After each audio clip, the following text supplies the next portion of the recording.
Hello, everybody. Welcome to BS session number 61. Phil is here, so gather around, listen up, and get your fill of Phil. Because I have a shotgun and rifle that I use for, and 22 gauge that I use for ptarmigan, moose, and black bear. You're so dumb. You are really dumb. For real. You're listening to your weekly dose of BS. Ballistically Speaking. The Ballistically Speaking Podcast.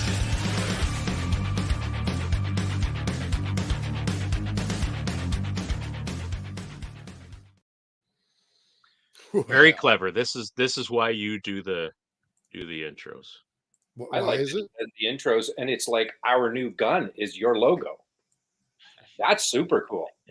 And a really easy slide into my stuff, isn't it? We weren't even ready for that yet, Phil.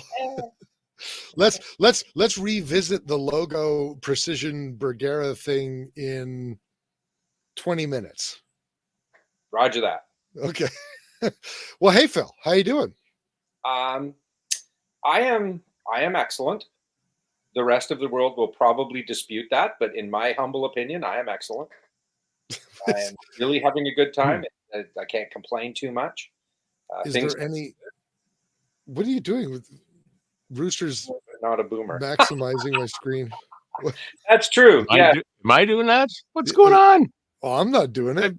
Have you got it on? Type in the damn chat. Talking.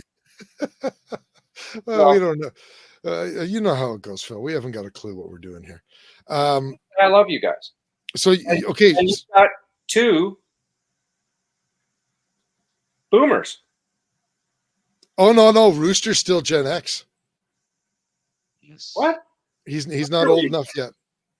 I know. I look 27. It's okay. There's a lot of year were people you that born? make that mistake. He was born in Okay. 72, right? Yeah. 72.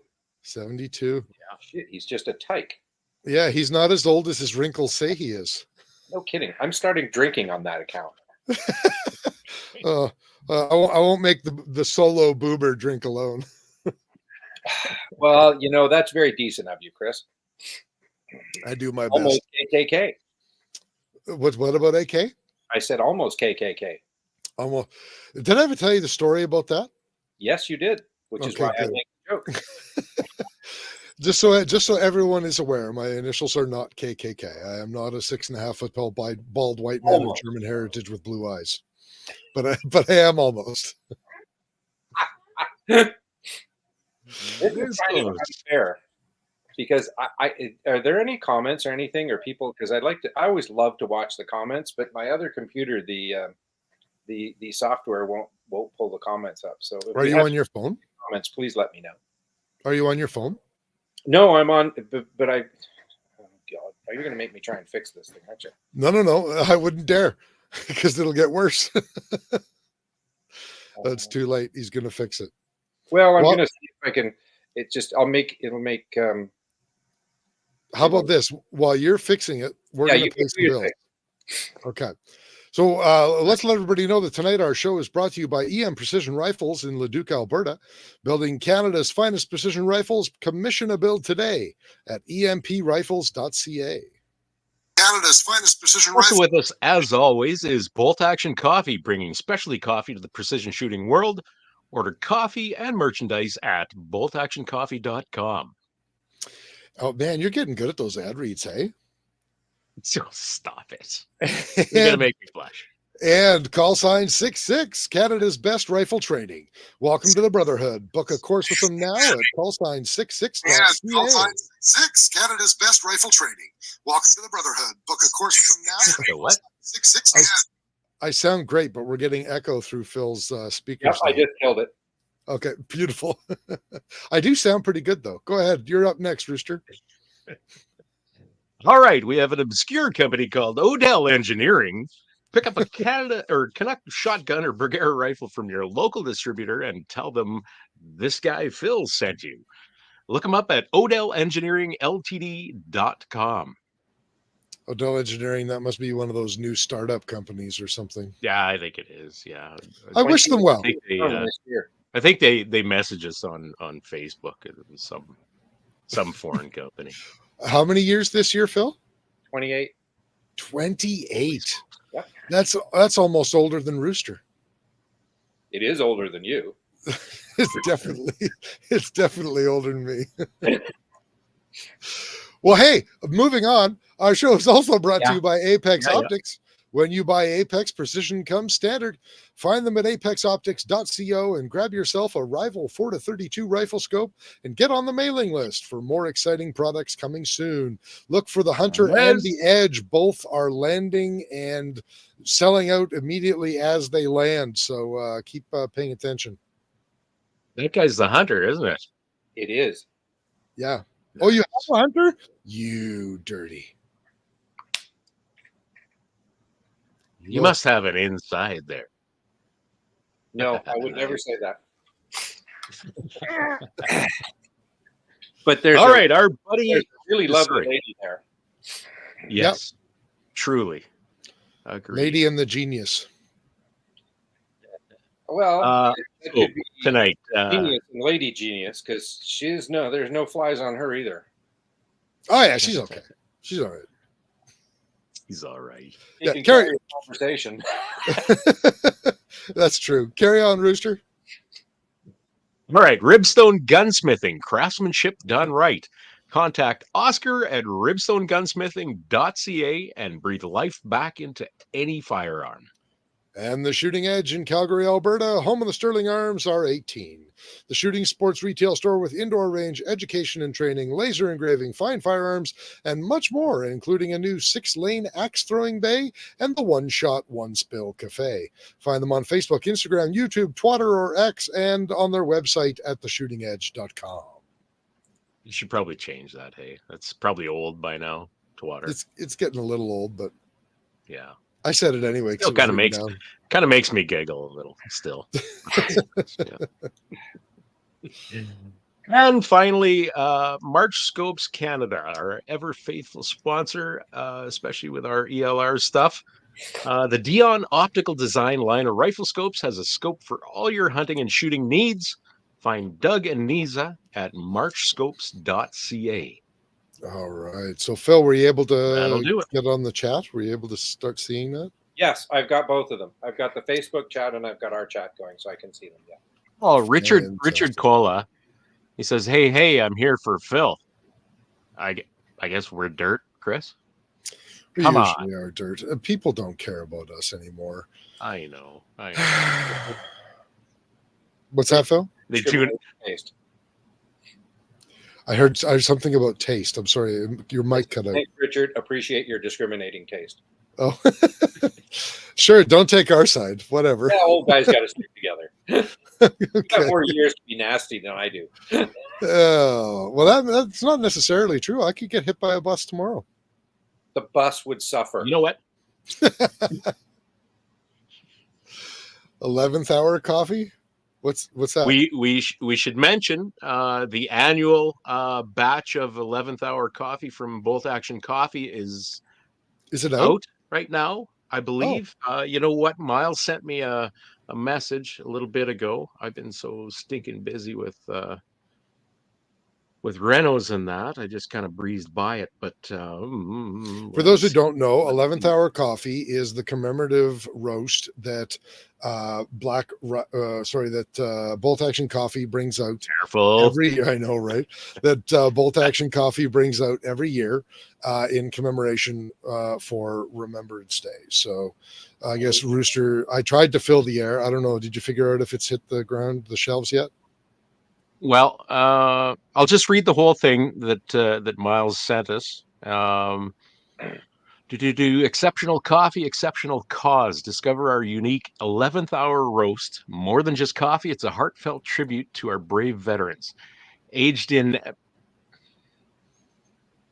please don't carve me up for this, aged in Pinot Noir barrels.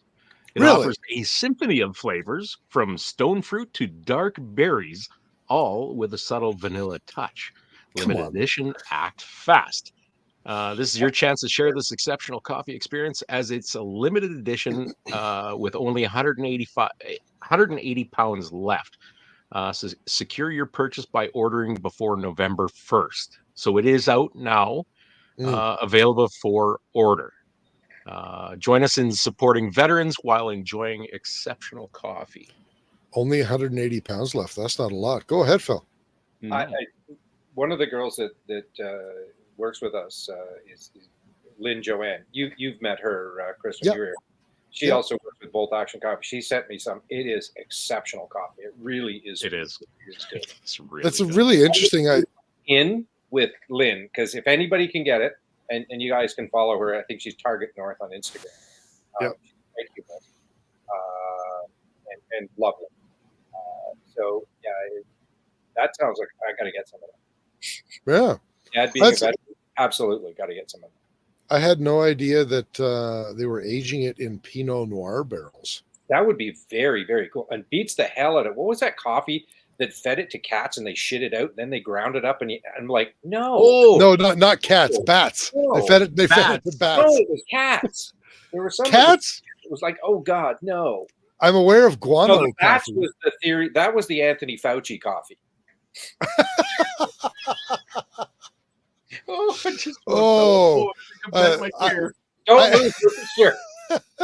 I haven't heard a good COVID joke in at least a year. Yeah, that's why I'm here, man. Does anybody even remember who Anthony Fauci is anymore? Oh, I'm pretty sure this crowd does. Yeah, no doubt. You I had no idea. I got to tell you, if anybody ever actually, and in all seriousness, if anybody ever put the actual IQ of the crowd of people that follows this, it would be scary. Because I know a lot of these guys, and they are very, very bright. And the ladies that follow here, they're scary bright. Now, if we combine the IQs of the people who fell for the Fauci ouchie, that might be different. Oh, there was a lot of people, and that was with no joke. That was a gun to their head. Yeah, either for sure. Or congratulations, your family's going to starve, and that was horrible. Yeah. Regardless of your view, forcing somebody to make a decision like that, wrong. Yeah, wrong. Yeah. Oh, it was like that in a lot of our provinces too. I mean, our province, they held it over everybody's heads. They said they're not taking any of the lockdowns away until a certain percentage was 1 and 2 jab vaccinated. Yeah. Well, that lost a guy a job. Unfortunately, I say unfortunately, it didn't lose our guy his job. But when I look at the alternatives in our province, I have to say, fortunately, he still has his job. Yep. Amen. You have a new prime minister or premier, don't you? Nope. No, we're Saskatchewan, not Alberta. You're thinking Alberta. Well, Alberta and Manitoba both got new premiers after COVID. Oh, we're not going to talk about Manitoba because my blood pressure will just skyrocket. Yeah, that's true. I keep giving Hipwell shit about that. Hey, Spudman was wondering, is what you were talking about civet coffee? Is that the cat shit coffee? I don't know. It's there. It was one, and because the civet is a cat. Okay. And that could be it. It was an African thing. Derek thought maybe it was monkeys. Like how many different animals are we feeding coffee to and then drinking their poop? I don't know, but they got to be wired for sound on some of this coffee. That's insane. What? Sorry. Civet coffee is $500 US per kilogram. Yeah. That's stupid. That's so stupid. Yeah, totally. Totally. I don't even know what to say.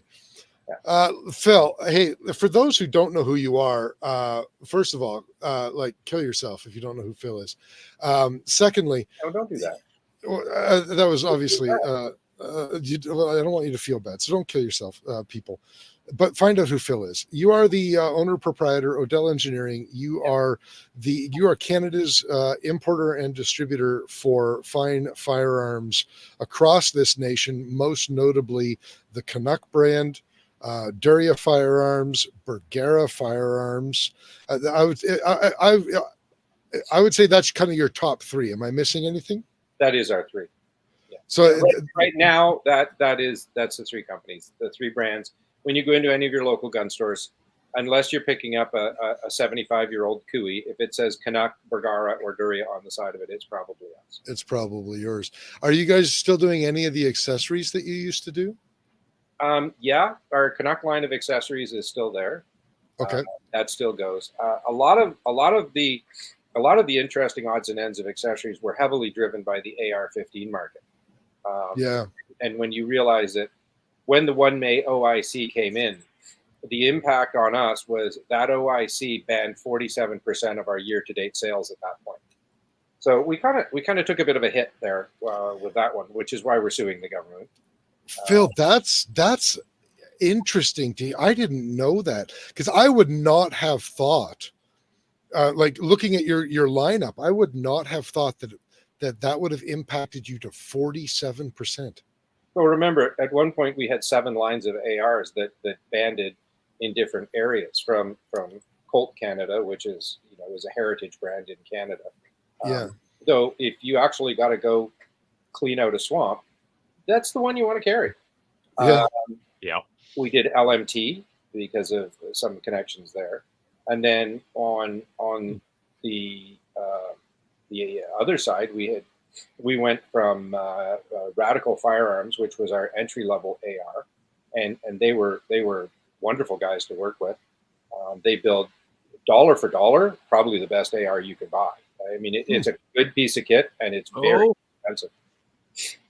And Interesting. And we went right up to F1 firearms, and dollar for dollar, dollar for pound. That's probably more dollars per pound of gun you get than any AR you could buy.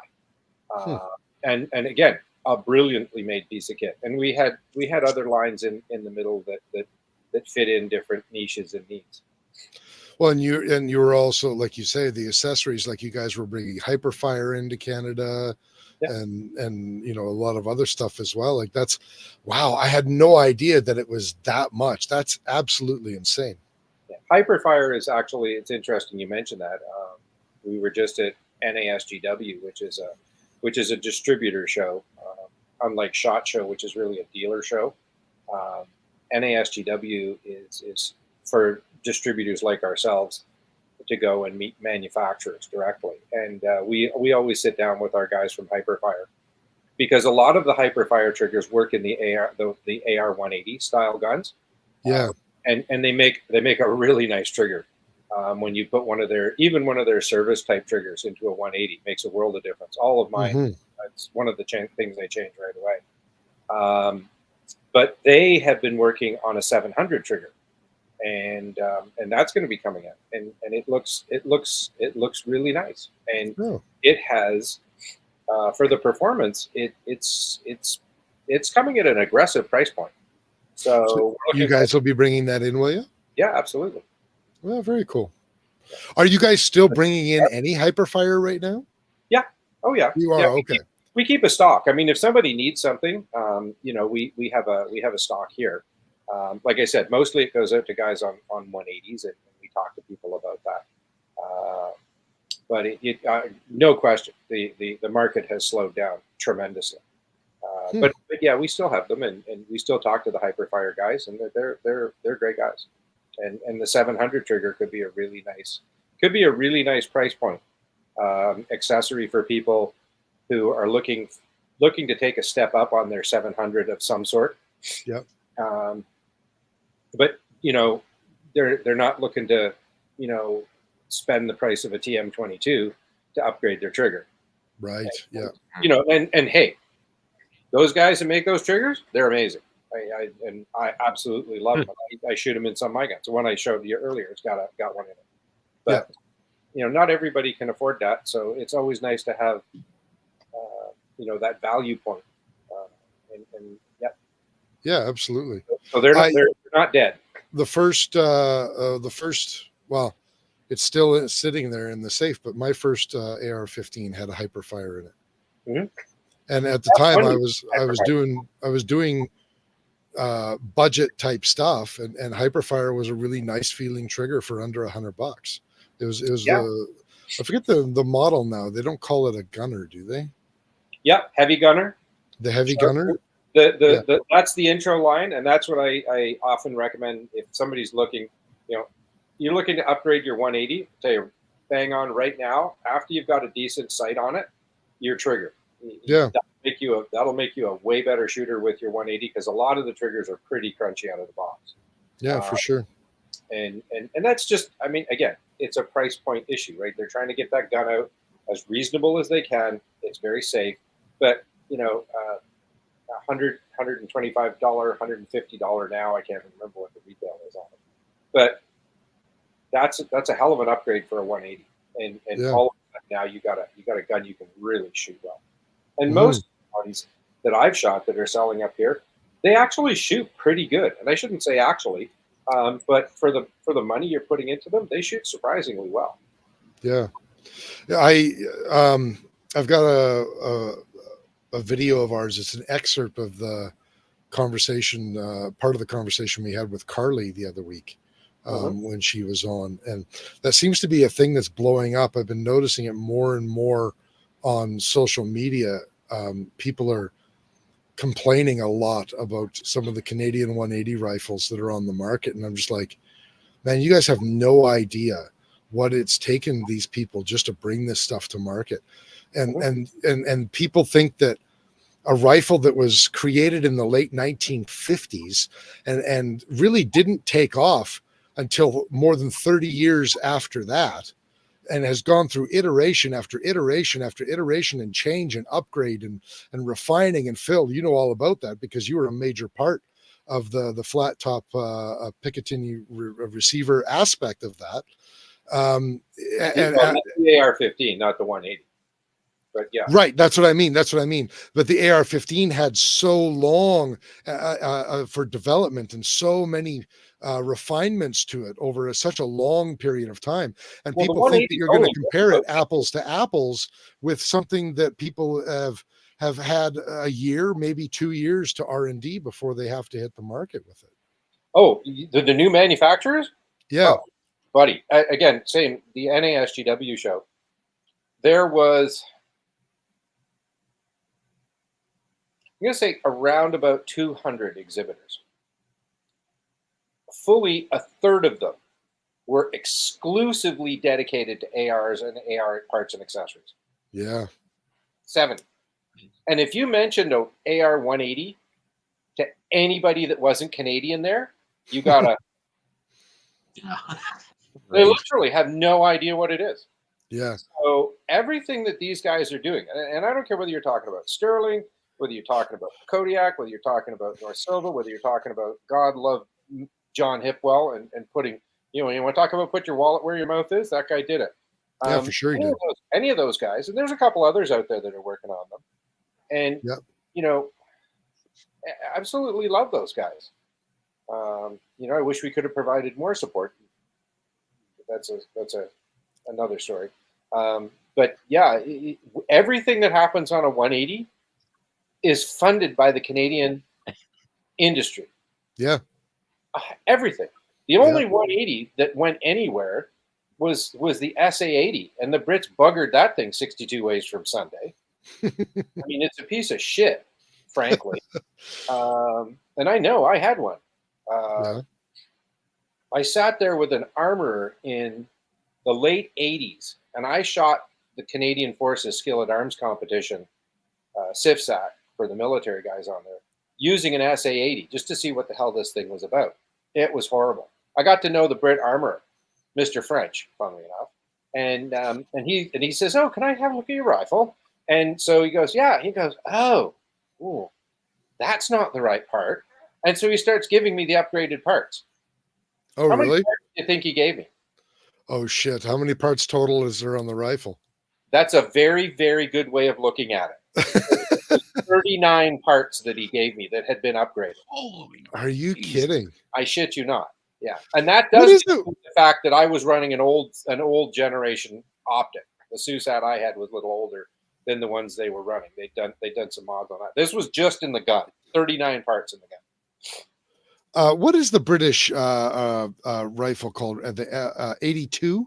L85, and it's up L85. East A2. I mean, it's the L85 A436. Exactly. And that's what my question, that was going to be my question. What is with those guys? They seem to have so much trouble, with getting their rifles up to snuff. Well, it's one of those things. It's like we have to build our own rifle, and they should have just bought some flavor of an M16. I mean, the SAS was already running C7s, and they still. I mean, that's an argument, and frankly, I don't want to get into it because I don't want to tar anybody, but for the longest time, like for a couple of decades, all the Brit Special Operations, and it went from the SAS to the boat service to the Pathfinders to a couple of other of their regiments, and all of their nuclear guards, they all had Canadian C7 variant rifles.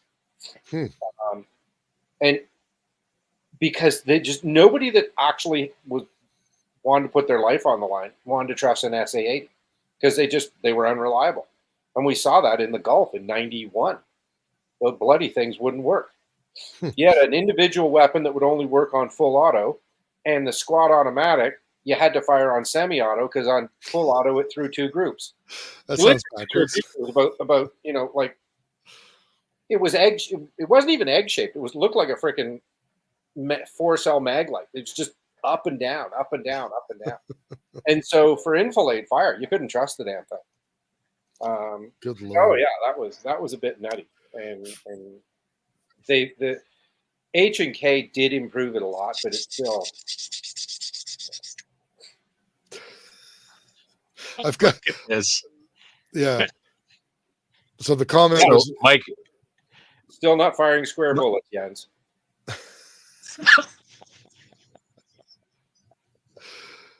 Go ahead, read it out for the audio listeners, Rooster. All right, Mike Hynek starts this off with all it took was a German company to completely redesign and a perfect Brit rifle to make it work. And then Jens chirps up, he's always laying in the background there somewhere out in the weeds. That's what we do. Yep, us Germans. What was interesting is what they did is they took the original Stoner design, they kind of improved it because they made it as cheap as they could. It was intended to be a really, really inexpensive, bordering on cheap. Right, military grade. 3 rifle. And so they then made it a little bit better and a little bit better and a little bit better, which of course always means you got to put a little more money into it until they got it to work pretty well. And it did. The final Sterling Armalite guns worked really, really well. And then the Brits looked at it and went, well, we can make this. We can value engineer this. And they value engineered it right back to the original one that didn't work. If you look at the 3 of them, that's almost exactly what you get. And it's absolutely ludicrous. But we've got a couple of questions that have popped up here, Phil, and I just want to run through them for you real quick. So Bending Ballistics wants to know, didn't you guys have an Anderson rifle that you offered in a PCC? Is that he's right about that? Yeah. We had a number of Andersons. Anderson was always good at helping us with component parts. When certain other companies, and I don't say this to badmouth any of the companies, I mean, if I could take a $30 part and turn it into a $500 rifle. But Anderson, they always provided us with lowers and components into our market. So yeah, Anderson was very good. And yes, we did at one point have a 9. Bending also wanted to know, I think I know the answer to this, but he said, Phil, are you guys an importer over manufacturing when it comes to gas rifles? I legitimately don't know that answer. Yes. No. Yeah. We don't do anything that would qualify us as a manufacturer right now, not certainly in any volume. That may change going forward. But right now, no. If you look at our license, we're an importer distributor. So you think someday you guys might be interested in getting into some manufacturing? It depends how a few things go, and it depends how. Well, you always. I mean, it goes without saying, but let's say it here because all of the wonderful folks that tune in aren't necessarily as deep into the business as we are. But it goes without saying that every decision you have has one eye on the legal implications of dealing with the Canadian government. Yeah. And so everything you look at ways that, ways that the Canadian government can screw it up, and ways that you can then kind of look at unbuggering it and carrying on.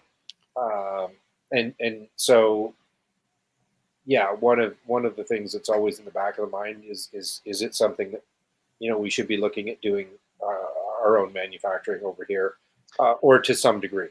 Mm-hmm. And don't you always look at that efficiency wise and cost wise? No. I mean, these guys have got manufacturing factories set up. They do a great job. We have extremely good partners. They work very, very well with us. So no, if it's my choice, no, I won't. But if it's taken out of my hands, then it's always something to consider. So am I wrong in saying that Odell does have some smithing capacity, I guess, in a Yes. in a warranty sense, right? Yes, we do warranty Okay. for absolutely everything we sell. There is not a firearm we sell that we don't warrant, and it doesn't matter what it is. We do everything that's necessary to support all of our lines. A couple of more questions here. 1AB is wondering what we know about the Tavor fiasco. He's made the comment at least NS and SFRC are giving their customers a store credit. So wasn't that a barrel length issue? Is that what I saw? No, and where this is the your dad told you never to ever register anything. There's proof. They went after the micro Tavors because they said that the micro Tavor was a converted auto. Yeah. There are a number of legal opinions being formed, which I have some knowledge of, so I'm not going to share tactics that people may be looking at. But I think it's very, very kind of North Silva and SFRC to do that. But the reason they're going after the micro is because guess what? They know where they are. Yeah, exactly. Yeah. And if anybody wants to get rid of one, I would absolutely love to see one sometime. And knowing that, because I was not aware, because it's not a line that we follow, I definitely will be talking to Ryan, because I'd like to get a hold of one, because on our licenses, from what we've brought on, we could continue to hold it. I'm just very curious to see what some of the things I've been told about it, and to actually have a look inside one myself. Yeah. I honestly, I do not have any knowledge of that gun. It's a system that I am really, really unfamiliar with. So.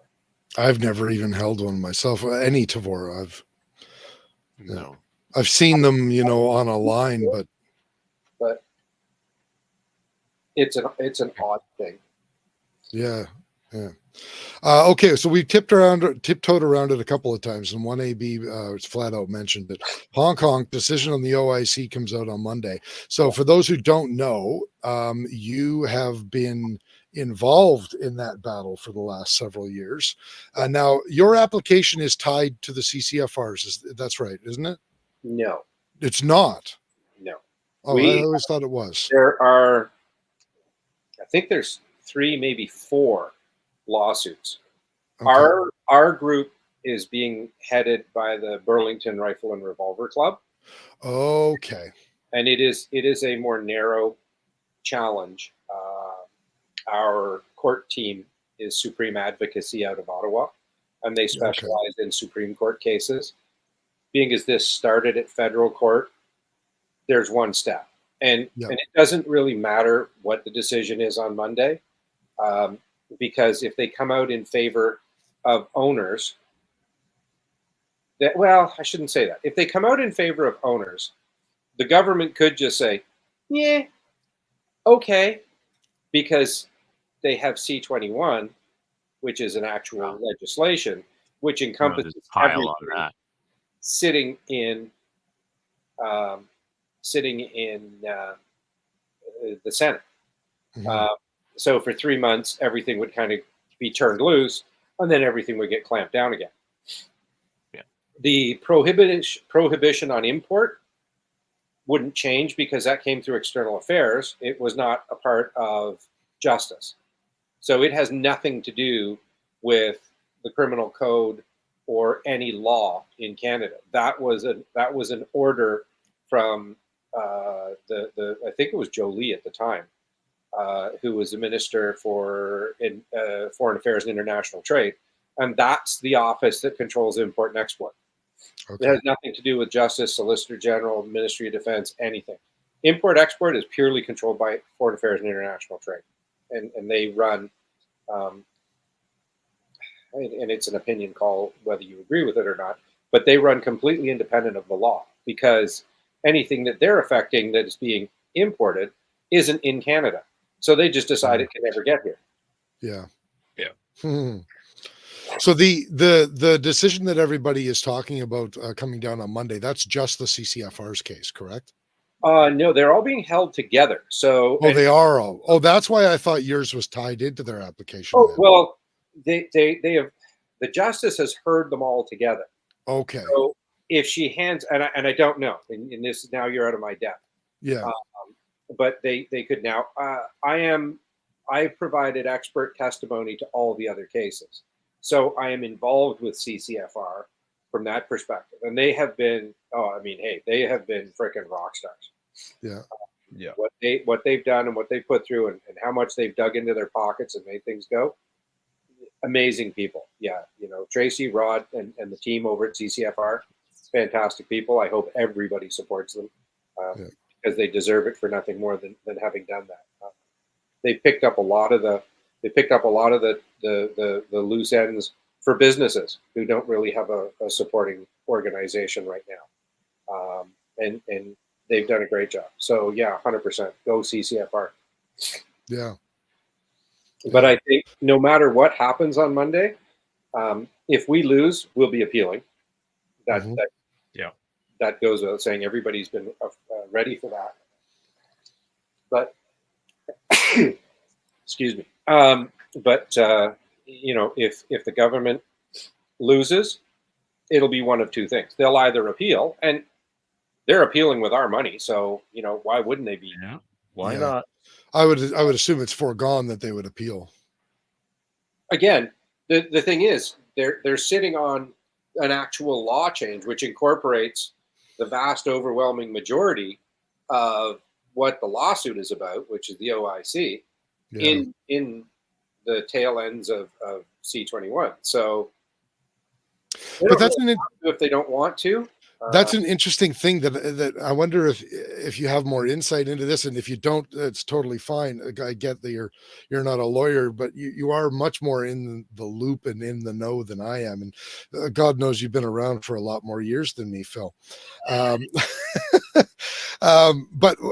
here was my thought on this whole thing: that they're introducing this legislation that's really would kind of supersede the Order in Council anyway. But it seems to me that the argument that's being made has a lot less to do. Incorporates the Order in Council. It doesn't supersede. Right. It incorporates. Right. Yeah. Fair point. Codifies it in law. Yeah. So, but if hypothetically a judge were to decide that the prohibition of these things, regardless whether it's by Order in Council or not, just the prohibition of these things without the proof that it is justified, would be a violation of Canadians' property rights. If that were to happen, then that would open the door. If they all of a sudden pass this legislation after that ruling, wouldn't that open the door for more lawsuits of passing a law that would violate charter rights? Well, it would arguably violate the division of powers under the Constitution, right? Where property goes to the provinces.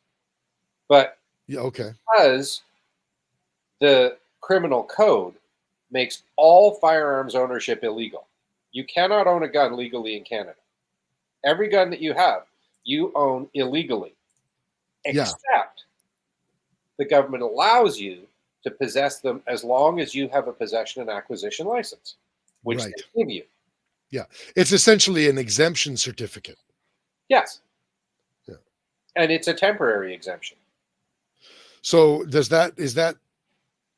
am I to take you bringing that up to mean that you don't think that it's likely that a court is going to decide that these are the inherently are legal property or legal property? Yeah, but remember, that goes back to the Alberta Challenge in 1995. Okay. I was only 15 then. I was too busy chasing girls in high school to pay attention to that one. Well, if you quit chasing girls, or at least looking, then I'm gonna have to have words with you. Man, Rooster, we may have to put the kid down. He's lost all will to live. I can't say anything because my wife listens to the podcast. So. Oh yeah, your wife is a character and a half, and she puts up with you and a jiu-jitsu gym full of crazies like you. I don't know how she does it. Something else. Yeah, she is. There's no question about that. And the problem is she's like lifted weights for the last 2.5 years. So now she's like strong too. And I can't even beat her up anymore. Could you ever? Anymore? Well, I mean, like, are you trying to get me to admit to spousal abuse? No, I kind of led yourself there. The other way. I mean, anybody who met my wife is far more afraid of her than me. Arsenal or not. Sorry, I got us way off topic. I'm sorry. We were talking about. We've done one of our famous veering off to one. Yeah, exactly. I apologize. That's okay, buddy. That's okay. It's your podcast. But we were talking about what hypothetically whether a ruling could possibly affect. Right. And you were talking about a case in 95. Well, in 95, the government of Alberta, then government of Ontario, when it had a set of nuts, and several other provinces, Saskatchewan, I think Manitoba was in on it. They challenged the gun registry based on the fact that it was regulating property. And the decision from the Supreme Court, which wasn't, it wasn't a write home about it, call your professor because this is a great piece of jurisprudence thing. Mm-hmm. But it came down that because the basic item was illegal, it was no longer regulatable as property because it wasn't property when you couldn't legally own it. Oh, and that's, no. There's 300 pages of decision in a paragraph. Right. And you can get, like, there's Rumble or Ed. There's a dozen guys on here who could give you a better dissertation on the ins and outs of it. But that's kind of the 25-word précis. I was unaware of that entirely. That's a little disappointing. Oh, dude, going back to, there's decisions that we're still fighting because you either had a plaintiff that ran out of money and the government ran them out of money intentionally. The Hasselwander decision is a great one on that. Okay. On easily convertible by using parts that are not easily available to anyone and whose possession is in and of itself a felony because they ran out of money. We lost that. Then you get compounding it. You get bad decisions about the property situation. This is. The Americans are not limited to being the only ones who have absolutely crap decisions in their legal system about firearms. We can go toe to toe with anybody for shitty decisions on gun cases. So if you tax dollars pay for that.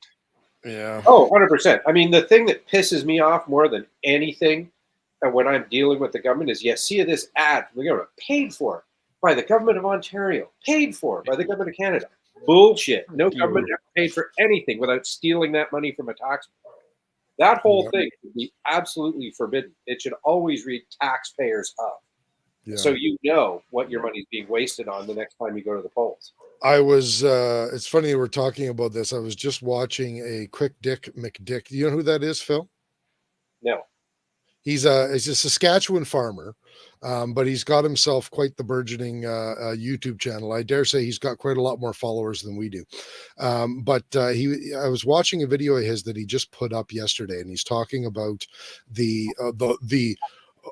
magnanimous hold on the increases of the carbon tax that our illustrious leader has announced, and talking about how free heating oil in his announcement and all this kind of stuff, and he was going off about like it's not free, like literally every time they spend $1 it comes out of our pocket, and they have to take $2 out of your pocket because it has to be processed. Well, yeah, there's administrative cost to it. Yeah. Right? It's insane, and we keep putting up with this. Yeah, that's what it was, Spud, man. Free heat pumps, fucking free. Oh God, yeah, I saw that. That one I saw. That was ridiculous. What a fucking putting money back in the pockets of Canadians. No, putting money back in the pockets of Atlantic Canadians. They're the only ones who are using heating. Well, and the territories. Some people in the territories are still on heating oil, but I got a fucking. Are you on heating oil, Phil? Trudeau. Oh, I thought you said heat pumps. Yeah, no, heating oil. Heating oil. You're right. It's the territories and Atlantic Canada. Yeah. Yep. And the interesting thing is, like, he has to do this now. Instead of raising the carbon taxes. So he's basically admitting that the money that we get back in the carbon tax rebates does not equal what we're paying for the carbon tax rebates, and therefore he has to institute this new program. But for the last several years, all he's been doing is yelling about how Canadians are actually getting more back in their pockets than they're paying in tax rebates. It's like you can't have both. All that does is grossly increase your deficit. Yeah. Or you're hiding a redistribution of wealth program. Yes. And that's I think that's what it is. He's buying Atlantic, and that's what Quick Dick was saying too. You're just trying to buy Atlantic votes. Totally is. Yeah. My natural guess. Well, you pressurize it a lot, it does liquefy. Yeah. So for our audio listeners, Mike Hynek commented, my natural gas identifies as heating oil. So does my purple diesel. Yeah, exactly. You still got purple gas out there? What's that? Sorry? You still got purple gas out there? Yeah, we have dyed diesel. Yep. Wow. Yeah, we had that in 77 when I was there. Yes. Just don't get caught in town with it in your truck. Well, it's what you've got in the back of the truck. Yeah, exactly. So bending is American. I didn't know that Americans weren't aware of this, but what is carbon tax rebates? Is it like emissions tests here in the U.S.? So what? I'm going to give the 2-minute or less version for bending here and our other Americans. So we have our carbon tax. Every time we buy anything that produces carbon, we now pay additional tax on it, and a absolute bullshit program was implemented called something like the carbon tax rebate system or whatever the hell it was actually called. Go ahead, Phil.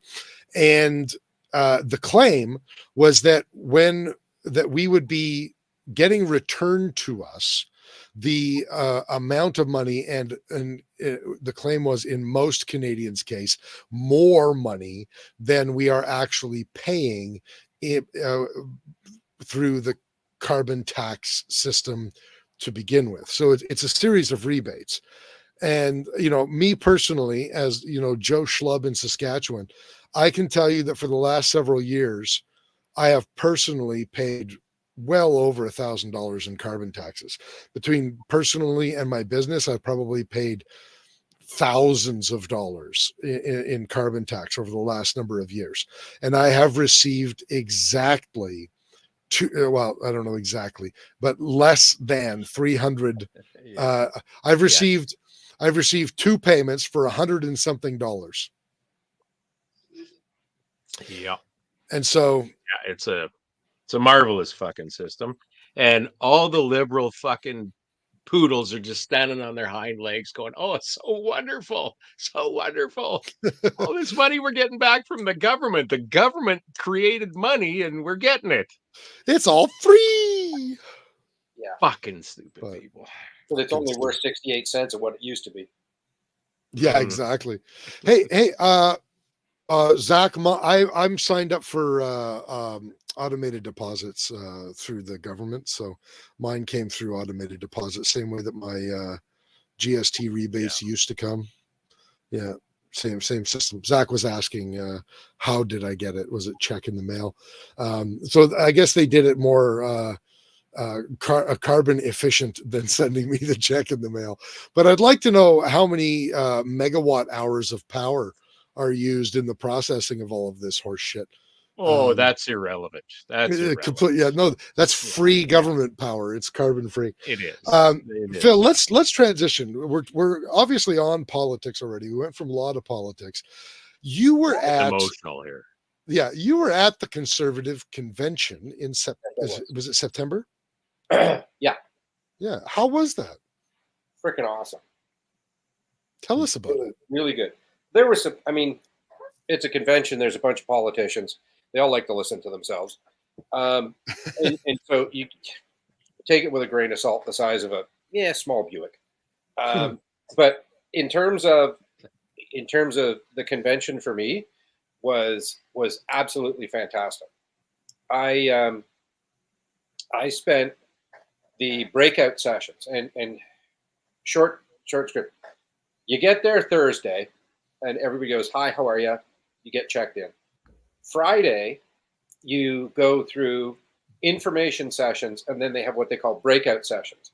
Okay. The previous in-between conventions, they spend 2 years working up policy and constitutional changes that are proposed to the assembled hordes of conservatives. This is a delegated convention. So every riding across the country can elect up to 12 delegates. Okay. 10 are elected delegates. Excuse me. Including the president of the EDA, they get a seat. Your MP is a delegate or your candidate of record, and you get a youth delegate. Okay. So all of these people assemble for the convention, and so we look at these the top rated policy and constitution ideas that have come up in the last 2 years. You have a breakout session where they'll take, in our case, we had 30, 35 ideas that they distilled down.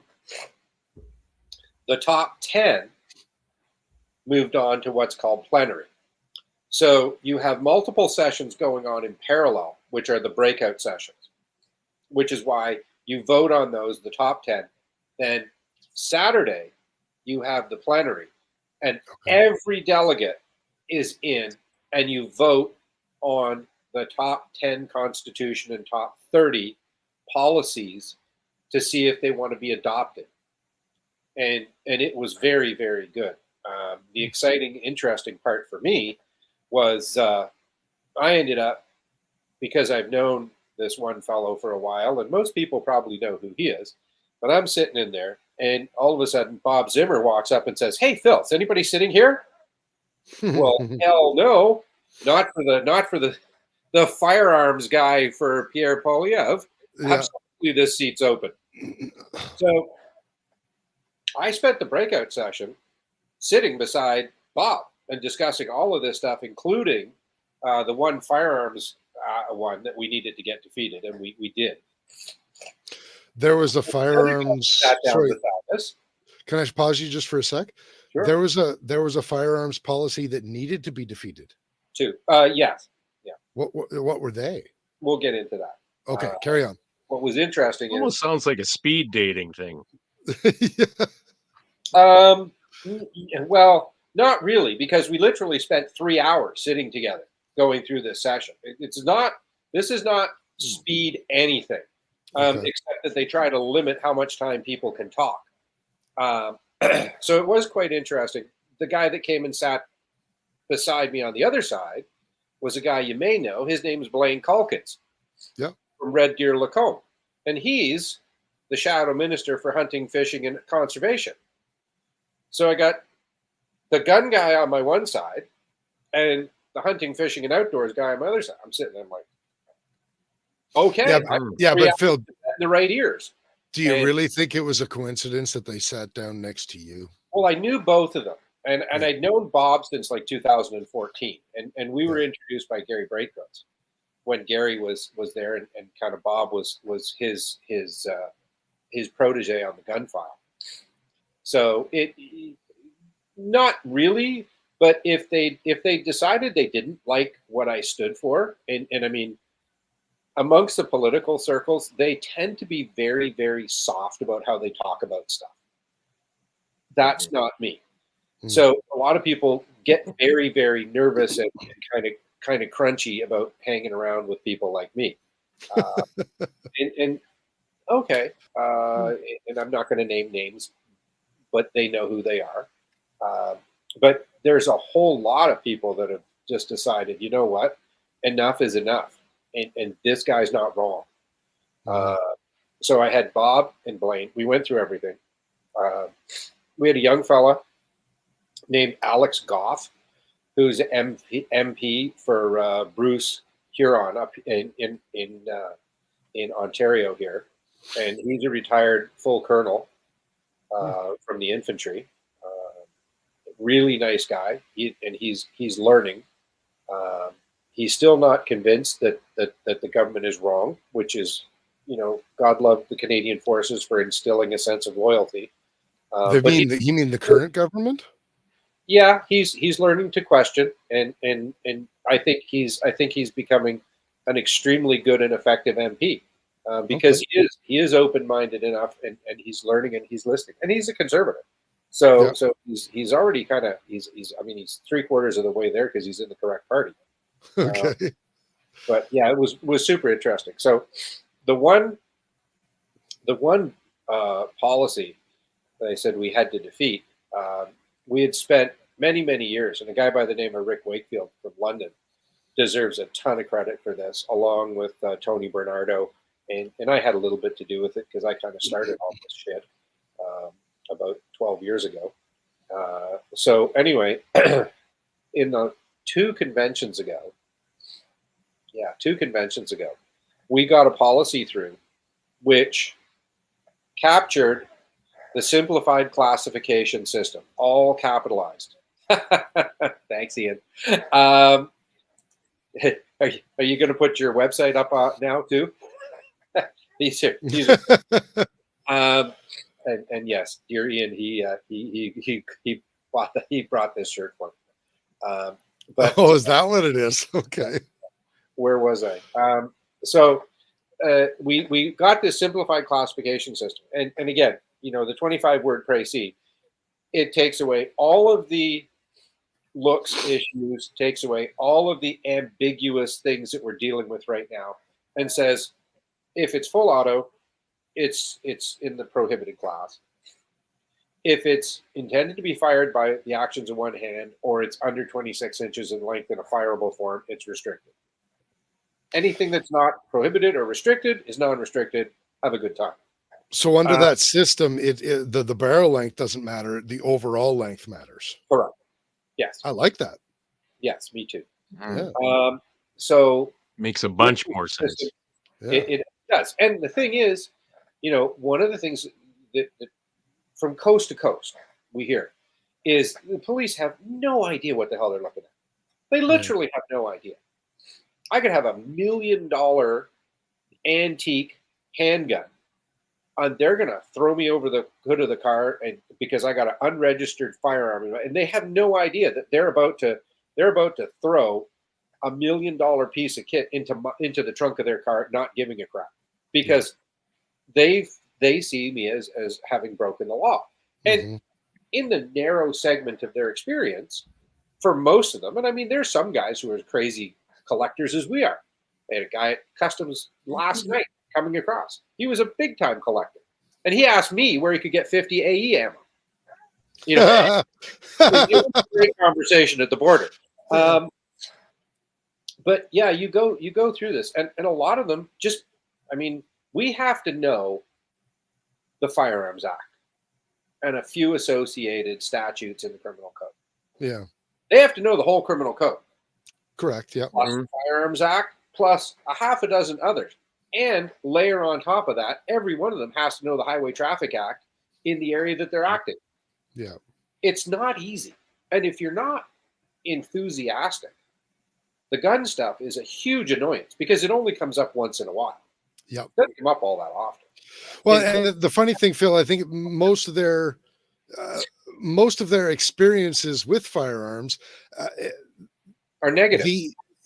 Right. It's in the context of criminality already. So they don't like, it's not really relevant for them to be able to quote chapter and verse because big surprise, they don't deal with people like us. No. And it's a very unfortunate thing that they don't realize that if they run you and your restricted PAL comes up, it's like, okay, this is the last guy we have to worry about. Let's do what we have to do, get him on his way, and let us get back to doing real police work. And oftentimes it's not seen that way. You're a gun person because you're right. Your only interaction with gun people is criminals, and that's sad. But to circle back to, not to quote Jen Psaki, but to circle back to what we were talking, the simplified classification system makes it extremely easy for a cop on the side of the road to go, okay, that's non-restricted, that's restricted. I know what I'm dealing with. Right. And unfortunately, the piece of policy coming out of Etobicoke Center, and God love them, they did a great job. It was super well intentioned, but they changed it from the simplified classification system to a small s simplified, small c classification, small s system. Okay. And to his credit, Bob, God love him, and whoever's send Bob money. We need him reelected. The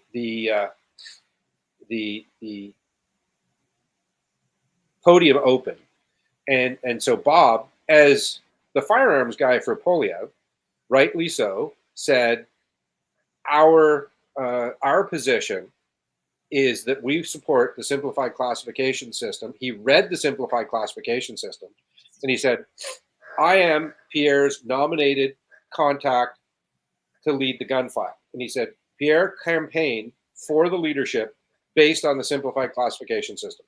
This could not have been more crystal. Like this was a clear statement. There was no ambiguity about this. It's like, no, this is a system that we want to put in place to make it easy for law enforcement, remove as much of the bureaucracy and put it onto real crime than that we can. And they were very, very strong. And Bob was totally on this. And where it got really funny is I actually didn't speak. Okay. But then they got to the end and they allow a rebuttal. And this is one that the rebuttal by the proposing EDA in the conservative convention is actually something I put in when I was on the National Policy Committee. Okay. Invoke this because what was happening is you would present your policy and then there'd be 3 people for, 3 people against. They could say anything and you had no chance to correct them. And I got hoisted by this by a guy who just retired as the president. He lied to the convention and misled the convention. And those were 2 completely different things. Okay. And you didn't have a chance to correct it. Well, now you do. So anyway, the guy goes to stand up to correct it. He puts a slide up and I'm just like, point of order. And the poor guy that was chairing is like, fortunately, he had a guy beside him who was pretty sharp. And he kind of looks down because he had no idea what to do. He didn't know the rules of order. And the guy says, you have to recognize him. And I could hear him. I was a few rows back, but I could hear him. And he's like, I do. And he goes, yes, you have to recognize him. This guy knew his stuff. And I said, factual point of order. We're going to vote on this. The slide you're presenting shows incorrect information.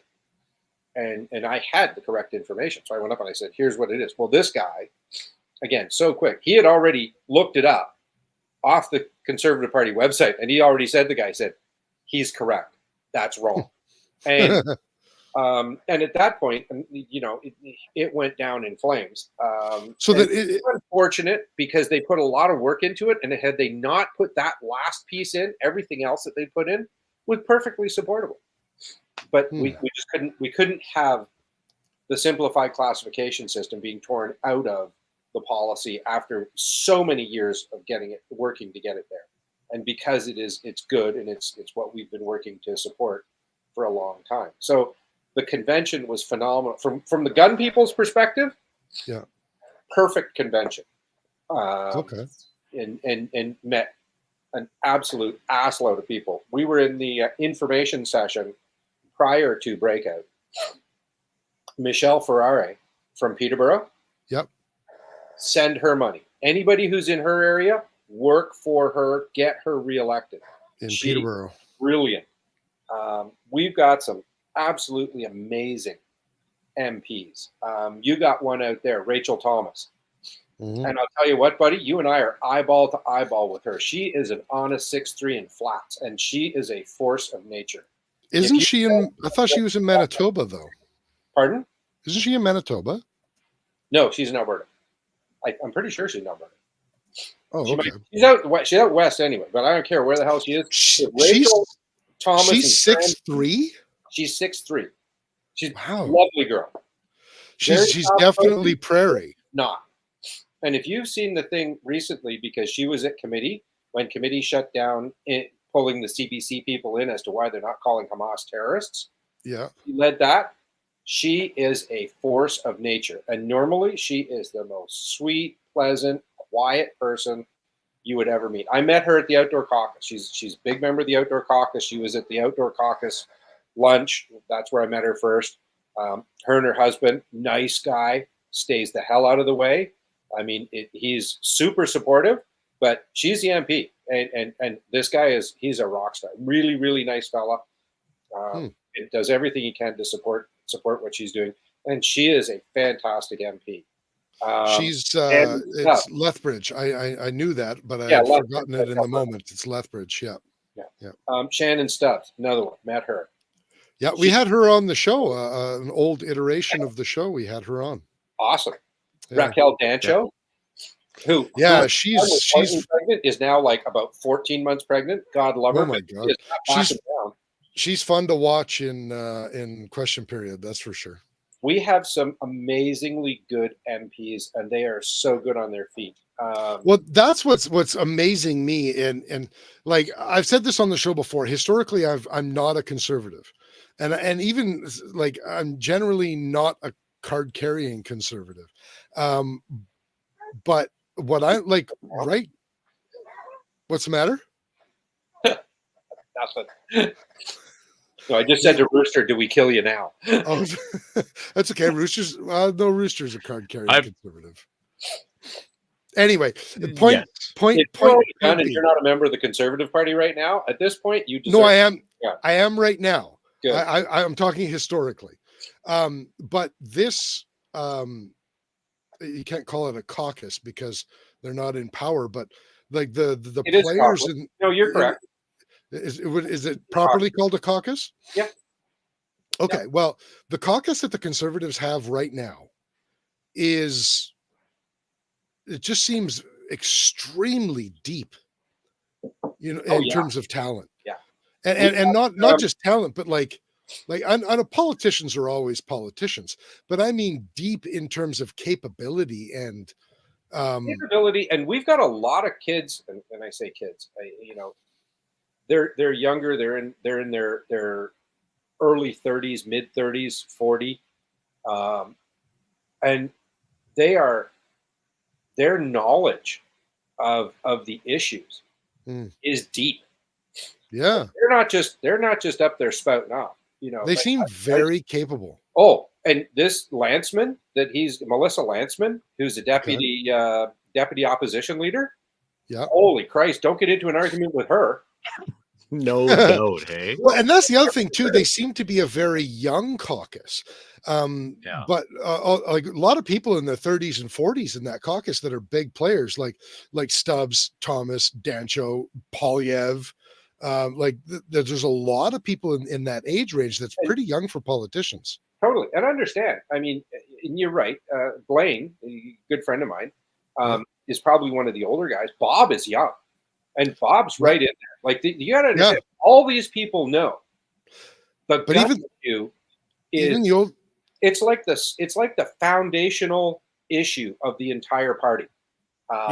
It's right there with fiscal conservatism, because it relates to how you view people's rights and people's right to the security of their person. Yeah. And I think it's gross that liberals in Canada secure. I would agree with you that firearm ownership, or the right to firearm ownership, is a conservative ideal in modern Canada.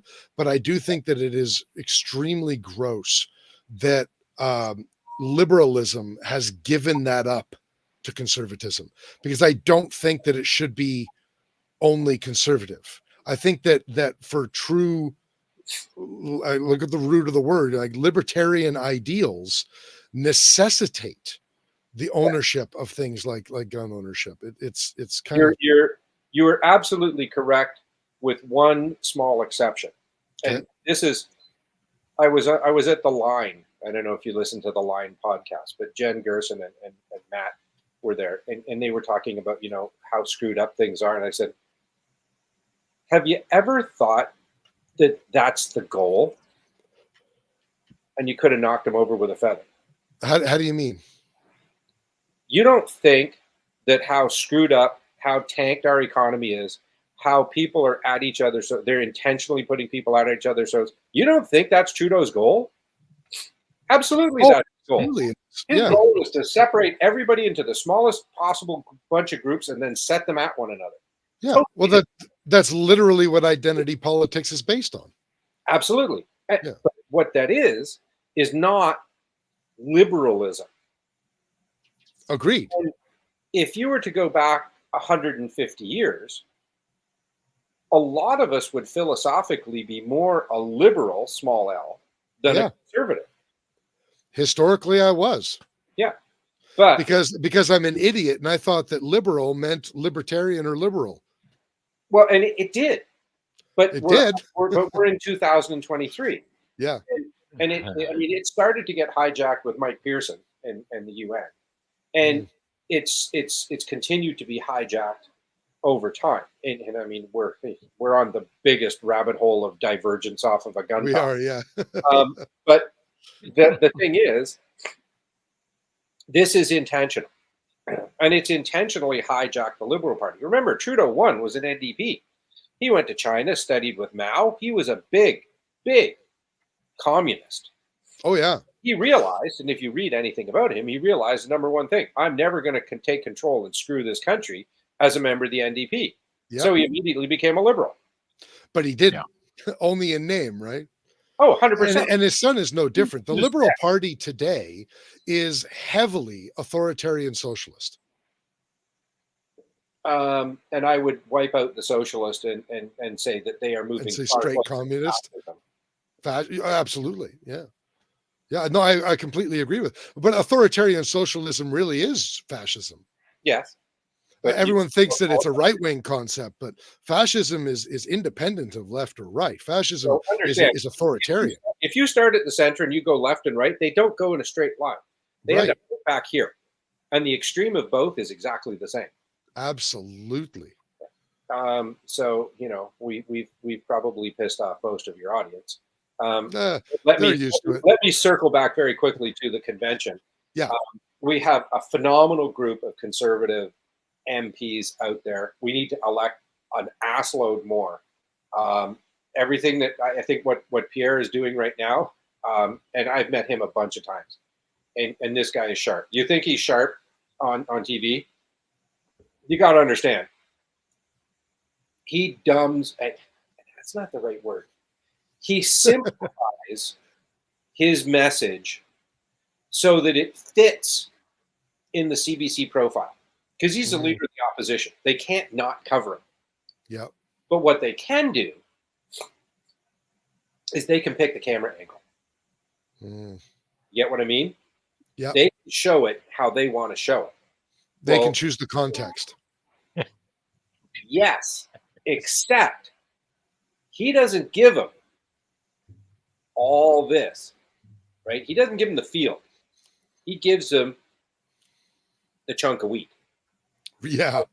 And you can take it from any side, but what does a thing of wheat look like from any side? Always looks the same. Yeah.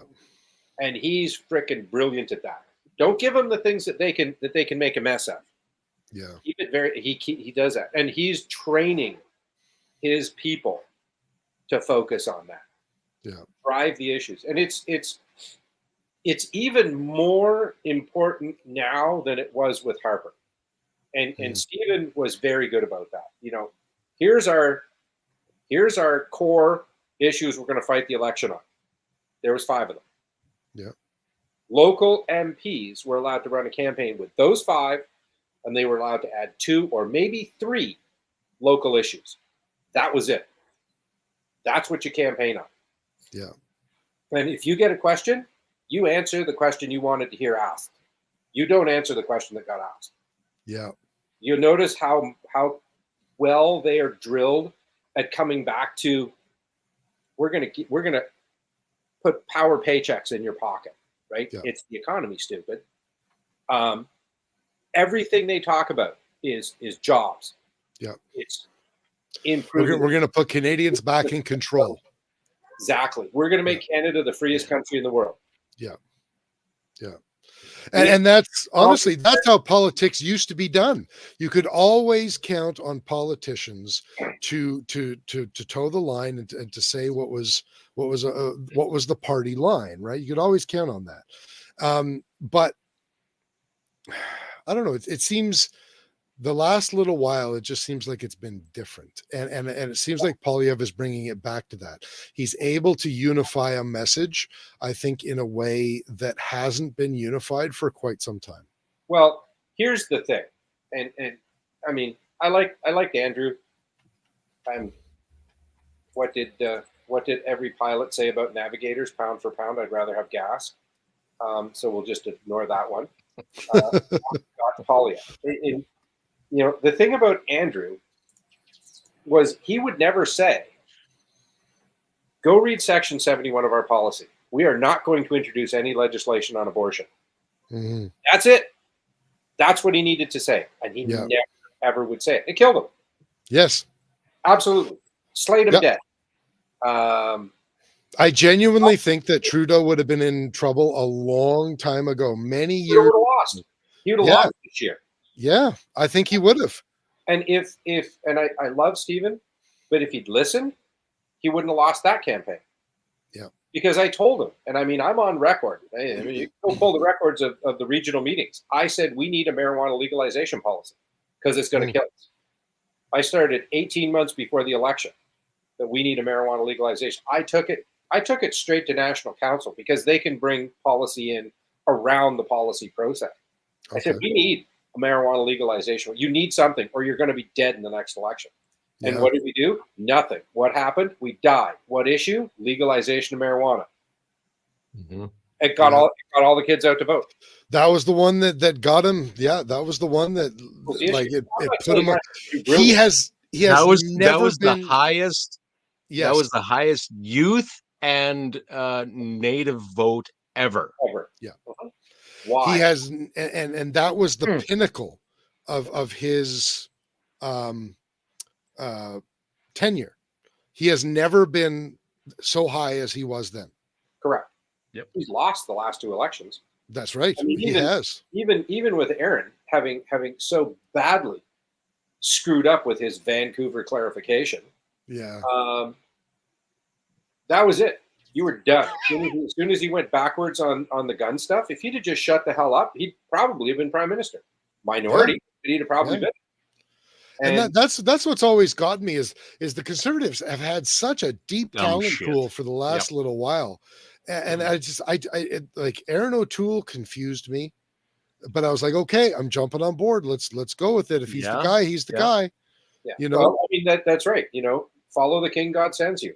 you have to, yeah. But the problem was you were, and there's no such thing as a fractured Liberal Party or a fractured NDP, because not since Stéphane Dion anyway.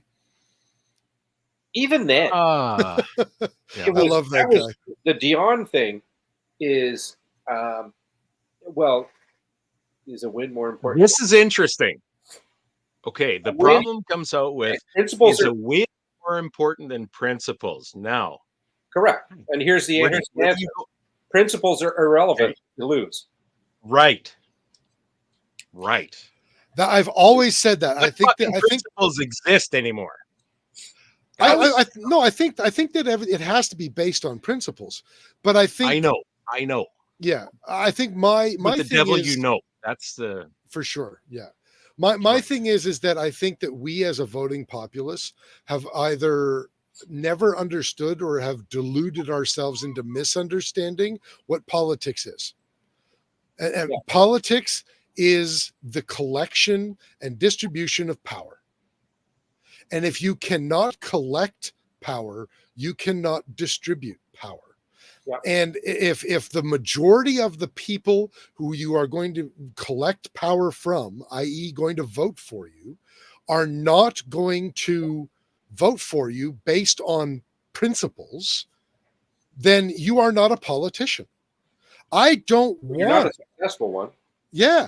I don't want an ideologue representing me as a politician. I want someone who will represent the majority of the constituents that voted for them. And the reality is that our principles, by and large, have prevented us, meaning the Conservative Party, from taking power for the last several years. It has been we're principled about it, that has lost them those elections, despite the fact that the majority of people actually still voted for them. Yes, to a degree. The other thing you had, and it was a masterful case by, I think, more than a few liberals on the inside of our party. Mm-hmm. You had a divided party. Agreed. I mean, remember, they did the stupidest possible way of deciding Scheer was the leader. Instead of coming out and saying, yep, he won, they went, oh, well, we're going to drop off this guy, and then we're going to drop off this guy. Yeah. And you remember, it came down to the last two guys. Yeah. And you remember who the other guy was. He went off and started his own party. Yes. Because and he's been fucking conservatives ever since. Yep. My opinion. He's been screwing the country. Agreed. But yes, and that was the thing. And anybody who knew the math knew as soon as the first ballot came out that he'd lost. Yeah. Because nobody was picking him second. Mm-hmm. You know, it just was the way it was. I didn't realize that at the time. I remember O'Toole. Yeah, that's right. Because there were less people in the contest. It was not as obvious to the outside that the party was as fractured as it was, and that was the one thing that I was just, we got sent a gift with Pierre's election.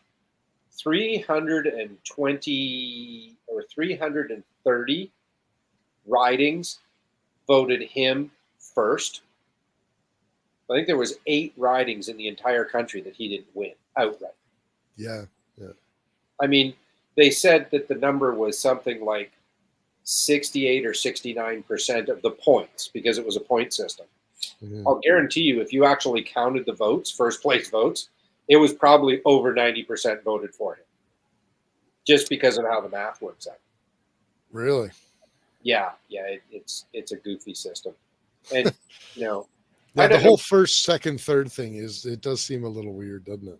Well, do you ever remember? It was a small interview. They interviewed Trump after the election and before the inauguration.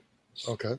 And they said, well, you didn't win the popular vote. He did, but they were jamming that one up even back when Hillary was there. Yeah.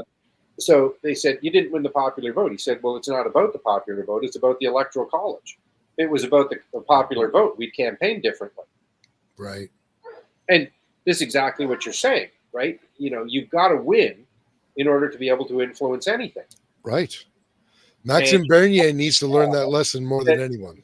Yeah. And I mean, you've got to have a conservative majority or you're going to get socialist, borderline fascist government for the period of time because the NDP is just going to suck up.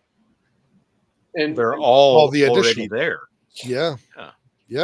I remember saying that when the convention was going, or not the convention, the race was going on when O'Toole became leader, because everybody really, not everybody, but a lot of gunnies really liked Leslyn Lewis.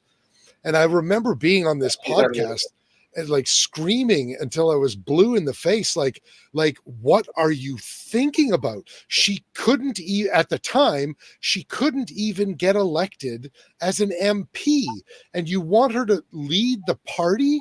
She's unwinnable because she couldn't. The abortion thing.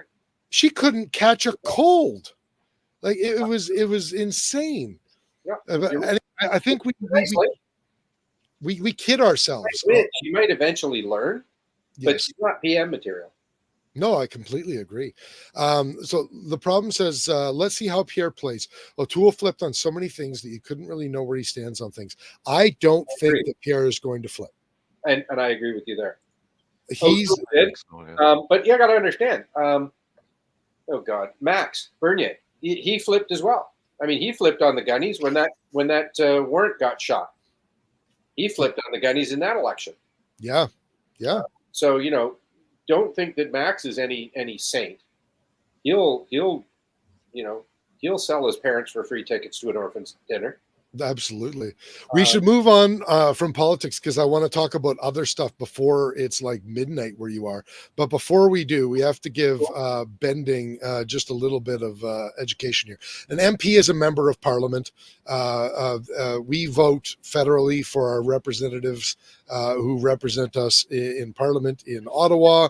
That is our MPs. So we also have a Senate different than an American Senate. You know what? Just fucking Wikipedia at Bending. They'll explain it better on Wikipedia than I can on here anyway. We have the worst combination of the British and American systems. We really do. We do.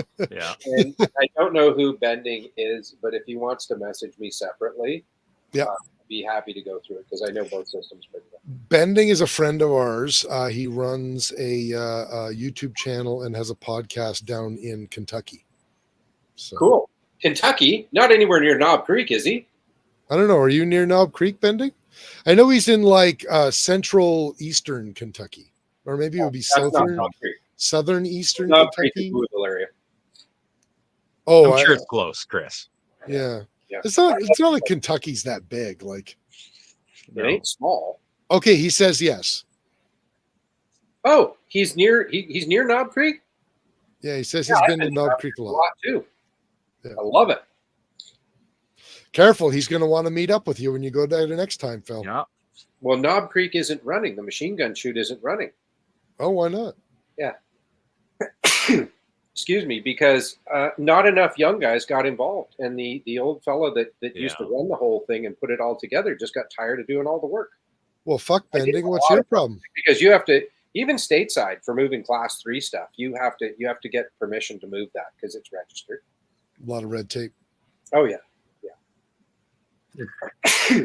Excuse me. Well, I blame Bending. He's a young guy, and so. Well, right. Yeah, but I mean, if he's an hour away, maybe he could. But I mean, you really need somebody that's relatively close and probably involved with the gun range to kind of really grab a hold and take it. For sure. It's a shame because that parts barn was legendary. So he says the old man died, his sons took it over, and they shut it down. Yeah. Oh, did the old fella finally die? Oh, that's a shame. Sounds like, yeah. Millennials. Okay, Phil. This is my favorite part of the evening because I got to be honest with you.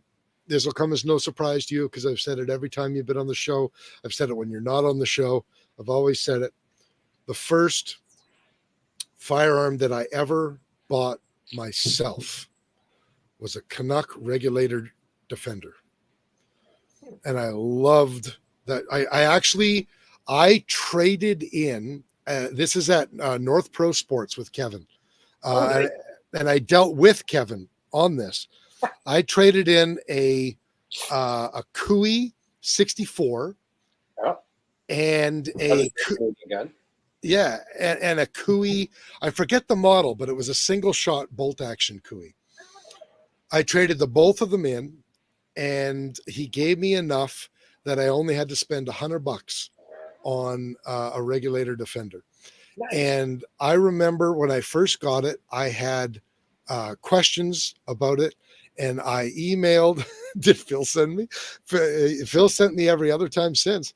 I remember I had questions about that firearm, and I emailed Odell Engineering. I did a Google search for Canuck firearms, found out Odell Engineering was behind Canuck firearms, sent them an email, and I asked a question about buttstocks and compatibility with 870 buttstocks.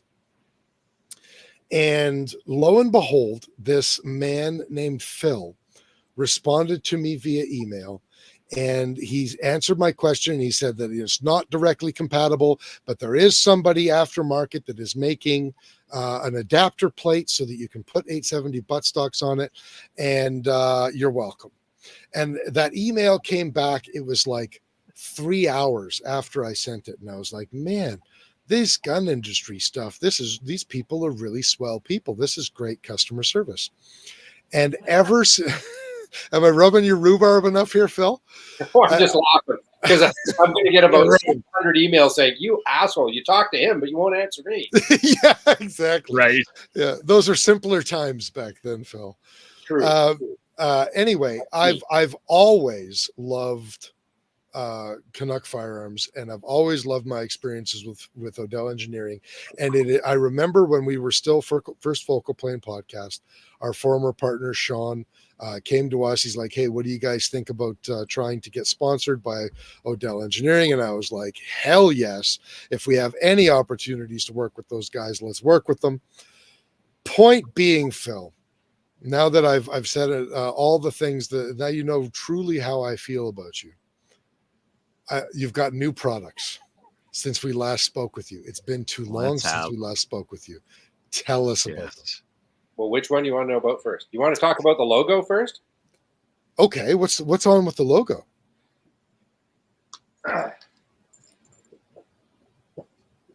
Need the Jeopardy theme song on right now. Do. I'm just wondering if I laid it on thick enough. I don't know if Phil really knows how I truly feel about him. I think you got him hooked. Yeah. I can ask him anything right now. I can ask for his well done. Well, maybe not. She may have something to say about that. Look at that puppy. Hello. Doesn't that look a lot like the logo? It does. Oh, that's what you were referring to. That actually does look remarkably like our logo. Even the butt, the way the skeletal butt. The only thing you did is you put one of Carly's telescopes on it. Or maybe it was true. I don't know. It was Carly's. It was totally Carly's. Yeah. So basically what you're saying is that Rooster and I are soothsayers. Sure, we'll go with that. Because we created the logo before the rival and before the... Oh, was it before the rival, Rooster? No. It was after? No, I think it was... Yes, it was just after. Yep. Okay, it was after the rival, but it was before the Bergara Precision. We got Phil on like maximize screen here trying to pop something off of the... No, what happened is somebody released the... There we go. Somebody put springs on the bolt when it was out of the gun. Oh, Jens is going to love this because he's a huge MPA fan.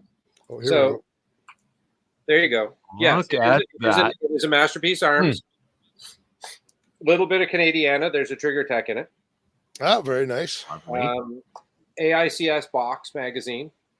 And if you can tell by the fact that I'm straining, this son of a bitch is heavy. It looks like a pretty nice barrel on it. Oh, it's straight. Oh yeah. 26-inch tube, threaded on the front, of course. Did you just Tim Taylor, Rooster? I did. I haven't heard a Tim Taylor grunt in years.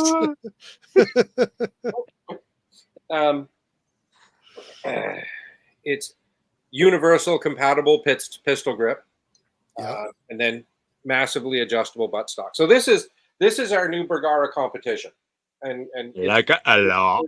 or 6 mil Creedmoor 6.5, and I think they're coming out with another one of the weird ass 6s or 6.5s for this year. I'm not sure what the actual caliber is, but it's one of Probably those. 6 arc. No, it's bigger than that. No. It's one of the boomers. Did they just come out with, well, could it be like a 6 PRC or 6? Is that a? No, it's not. It's not the 6 Coyote or the 6 Go Faster, but it's one of those. Please say 6.8 Western. I want him to say 6.8 Western. No, it's a 6 or a 6. They only do them in 6 and 6.5. They haven't done it 2.7 So it's not the 7 PRC?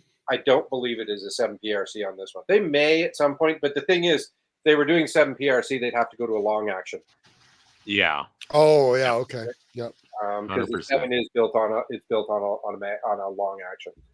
Yeah, But this is a really nice piece of kit, and I mean it's 700 scope, 700 triggers, so you can modify it as you like. The stock is really beautiful. I mean, this masterpiece stock has got all kinds of bits and pieces. It looks really nice. Yeah. Is there ARCA on that? That is ARCA. Yeah. Built right in. Yeah. So you've got Machine right in on that. Yeah, it's she's sweet. It's got a level built in. Oh, nice. So yeah, it's a sweet piece of kit. So that's the competition. I'm not ashamed to admit I am slightly moist right now. Moist? I don't know. He could probably check the Bergara USA website and know for sure, but it may be the 6 GT. Yeah. I'm so glad that Phil didn't hear what you said, Kurt. I know. He's excited, Phil. It's very appealing. Yeah. He was using inappropriate words to describe how excited he is about this rifle. Oh, so there would be more funny to say on this podcast. More than what? More than there'd be more than white writing on here. Oh, that's gross. That's so gross. Easy, you guys. Okay, so that's that one, which is lovely. These we're getting more. But one of the problems we had was we had a Bergara, because these are built in the USA. Bergara had a problem sourcing enough barrels. They have one factory that has to feed the entire world. So now we have got more barrels coming into Canada. Coming into the US of A, and that worked. So we are now getting more of these guns. So I think there's a bunch on back order. It is available in Canada. It's purely a matter of supply. We received 4 last year. Oh wow, really? Yeah, and 2 of them were specifically sent up for show purposes. So they're going to be doing the show tour, but that's that there will be more this year. There will be more coming, and we've like I said, we've told Bergara all of the premier rifles that they've got. We've got a really big following up here in Canada, so we're trying to get as many of the premiers in as we can, and this falls in the premier line. So yeah, and if anybody's got one on order, don't fret. It's not like we're leaving you out. We just literally, in terms of getting all of the bits and pieces that meet the standards, meet the requirements, getting enough masterpiece arms chassis has been a bit of a trick as well. That also applies on the MG Light, because that's magnesium chassis, and getting the magnesium has been an absolute bear. So a couple of those high end guns have been the whole demand for defense materials is wagging the dog, and so It's Those a really interesting concept, that magnesium chassis. Yeah. Oh, the magnesium chassis on the MG Light is just it's for a hunting rifle. I mean, it's so. Huh. And Especially coupled with the. I mean, our carbon guns are fantastic, but you know that can get damaged. Whereas that magnesium chassis, I dragged it across rocks in Texas, and the only thing it did was get scratched a bit. Gun still shot bang on where it was supposed to. A couple of sparks here and there. That's not, Yeah. No smoking around that when you're scratching it across the rocks. Right. Hey, Kirsten, are you listening? Yeah. That's a great option for you. Oh, she's looking for a precision rifle. Yeah. Yes, we have a young lady that has kind of come into our fold here, learn about precision rifle stuff, and she's wanting to get right into it, and she's been mulling over her options for several months now, ever since getting hooked up with Jens and me, and this looks like a hell of a good option for sure. Yeah, Mike would be correct, except it's not a rimfire. Oh yeah, it does count. Yet factory. It does count as factory for the center fire side. Right. So very now, cool. Lynn Joanne, who you may or may not be aware of this person, Phil, but this person this troublemaker. This person named Lynn Joanne is wondering if it comes left-handed. Actually, if you're left-handed and you're shooting PRC, you'll do better with a right-handed rifle. Really? And stock is ambidextrous. Yeah, sure. Interesting. Yeah, well, because you rest, when you rest the gun, you're in position. You don't have to break your shooting hand to work the bolt. You stay on the gun, and you work the bolt with your support hand. Okay. And I know a lot of people, lefties, that actually they can run a gun in that type of competition right-handed faster. Some of them are. Yep. Interesting. Mike. Yeah, Mike wants to know if you're going to sponsor, if you have a sponsor shooter program. We do, yes. Well, Mike's got to get in contact then. Bending wants us to ask you if you know Robert Heller or Robert Brantley. Do you know any Roberts? I don't know why he's asking. In general, Robert Brantley, isn't that a singer, country singer or something? I don't know. I don't know either. Well, I assume Rob Heller is the guy who does the Heller barrels. Heller barrels, that we found out about I don't know personally. Our last podcast with Pristine Actions, right? Yeah, there's some amazing guys doing some phenomenal work in the States, and because of, sadly, because of the stupid, you spend more time fighting the government than actually doing your hobby these days. So it's been a bit of a mess. Sure. I don't know those guys. I wish I did. This next question kind of leads us into the next show and tell item, but will Odell have the lever actions that feed off the Daria style TM22 magazines? We just got our export permission out of Turkey. Oh, look at that. So this is a lever action that takes the TM22 mags? Yep. That is so cool. It is. It's a cute little thing. Yep.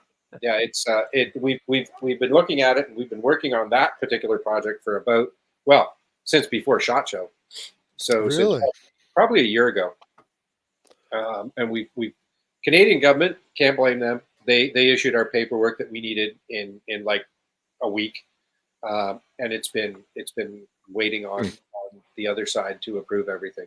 But yeah, that is now approved, and if I have my way and everything works out well, you may see it in Canada before Christmas. Oh wow! No kidding.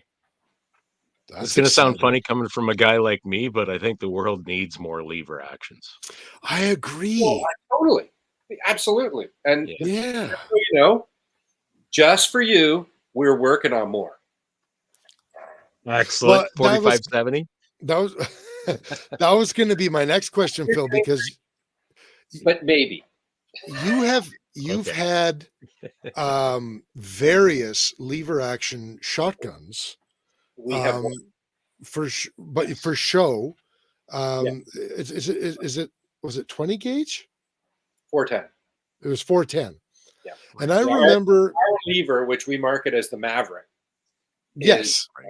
Is 410 lever in 20 or 24 inch barrel, interchangeable chokes. So you can get a rifle choke for it. And I mean, talk about a great deer rifle. Well, I remember asking you at TACOM in 22. That made yeah. Best comment of the night, I think. Lever action in 338 Lapua. Lever action in 338 Lapua. You know what though? Big lever. Lever action in 8.6 Blackout. Shit. Come on now. Anyway, see what you started, Spud. If I'm gonna go big bore on that, I got to go with 4570 would be the one. 4570 would be great. But I do remember at TACOM in 22 asking you about when we were talking about your lever action shotgun, the Maverick, and saying like, is this ever potentially a thing in a rifled barrel? And you just smiled at me and walked away. What was that? Is that a rifled barrel magazine? See, he always just smiles and walks away. He won't tell I know. He won't tell me for sure. I'm just gonna say that you're gonna be. Yeah, okay. I know that. I know that shotgun. Hola. I know that puppy. Oh. Is that a 25 round magazine? No. Okay, 20 round? 10. 10? Just looks bigger on camera. I'm going to have to buy a different truck just to hold that one. Oh, that's the takedown.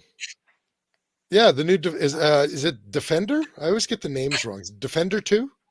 Enforcer. Enforcer 2. Enforcer. This is our folding Enforcer. But pump action. Phil, that looks really cool. So show that again. Take it down again on camera.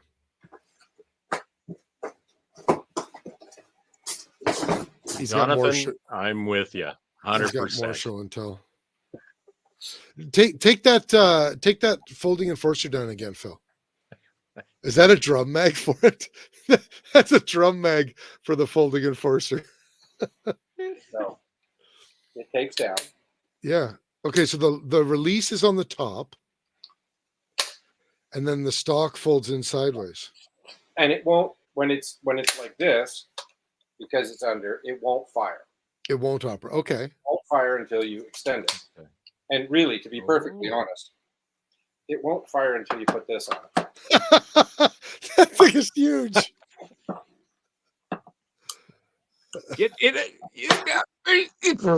You just have the angle wrong. There you go. The wrong angle of the that is this. That is the most ridiculous and awesome thing I've ever seen on our own show.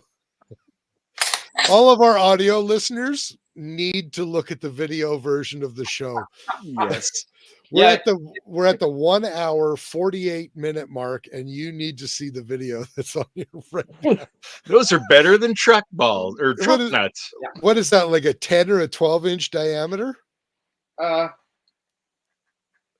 Maybe 8-inch? About 10 inches in diameter.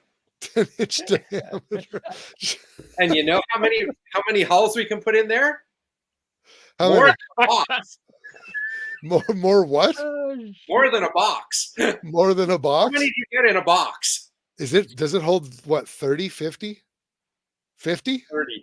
30. Oh my God. Oh God. Are you kidding me? 50? That'd be worse than a C drum for a Thompson. Yeah, it would be. You know, if you all right, one of those and a Canuck lever action 4570. That would be amazing. Wouldn't that be something else? So there she is. That's our incoming fun gun. I love that. When is that hitting shelves, Phil? They should be on the water. Well, they don't come up with. They should be in an airplane within the next couple of weeks.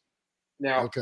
Wow. this one is our double folder, and it got, in looking at some price points. So we're actually we'll have the tube fed double folder, which people like because it's very compact and it's easy to deal with.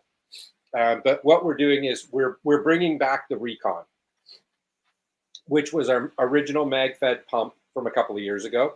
Yeah. So the top won't break, but it will have the folding stock.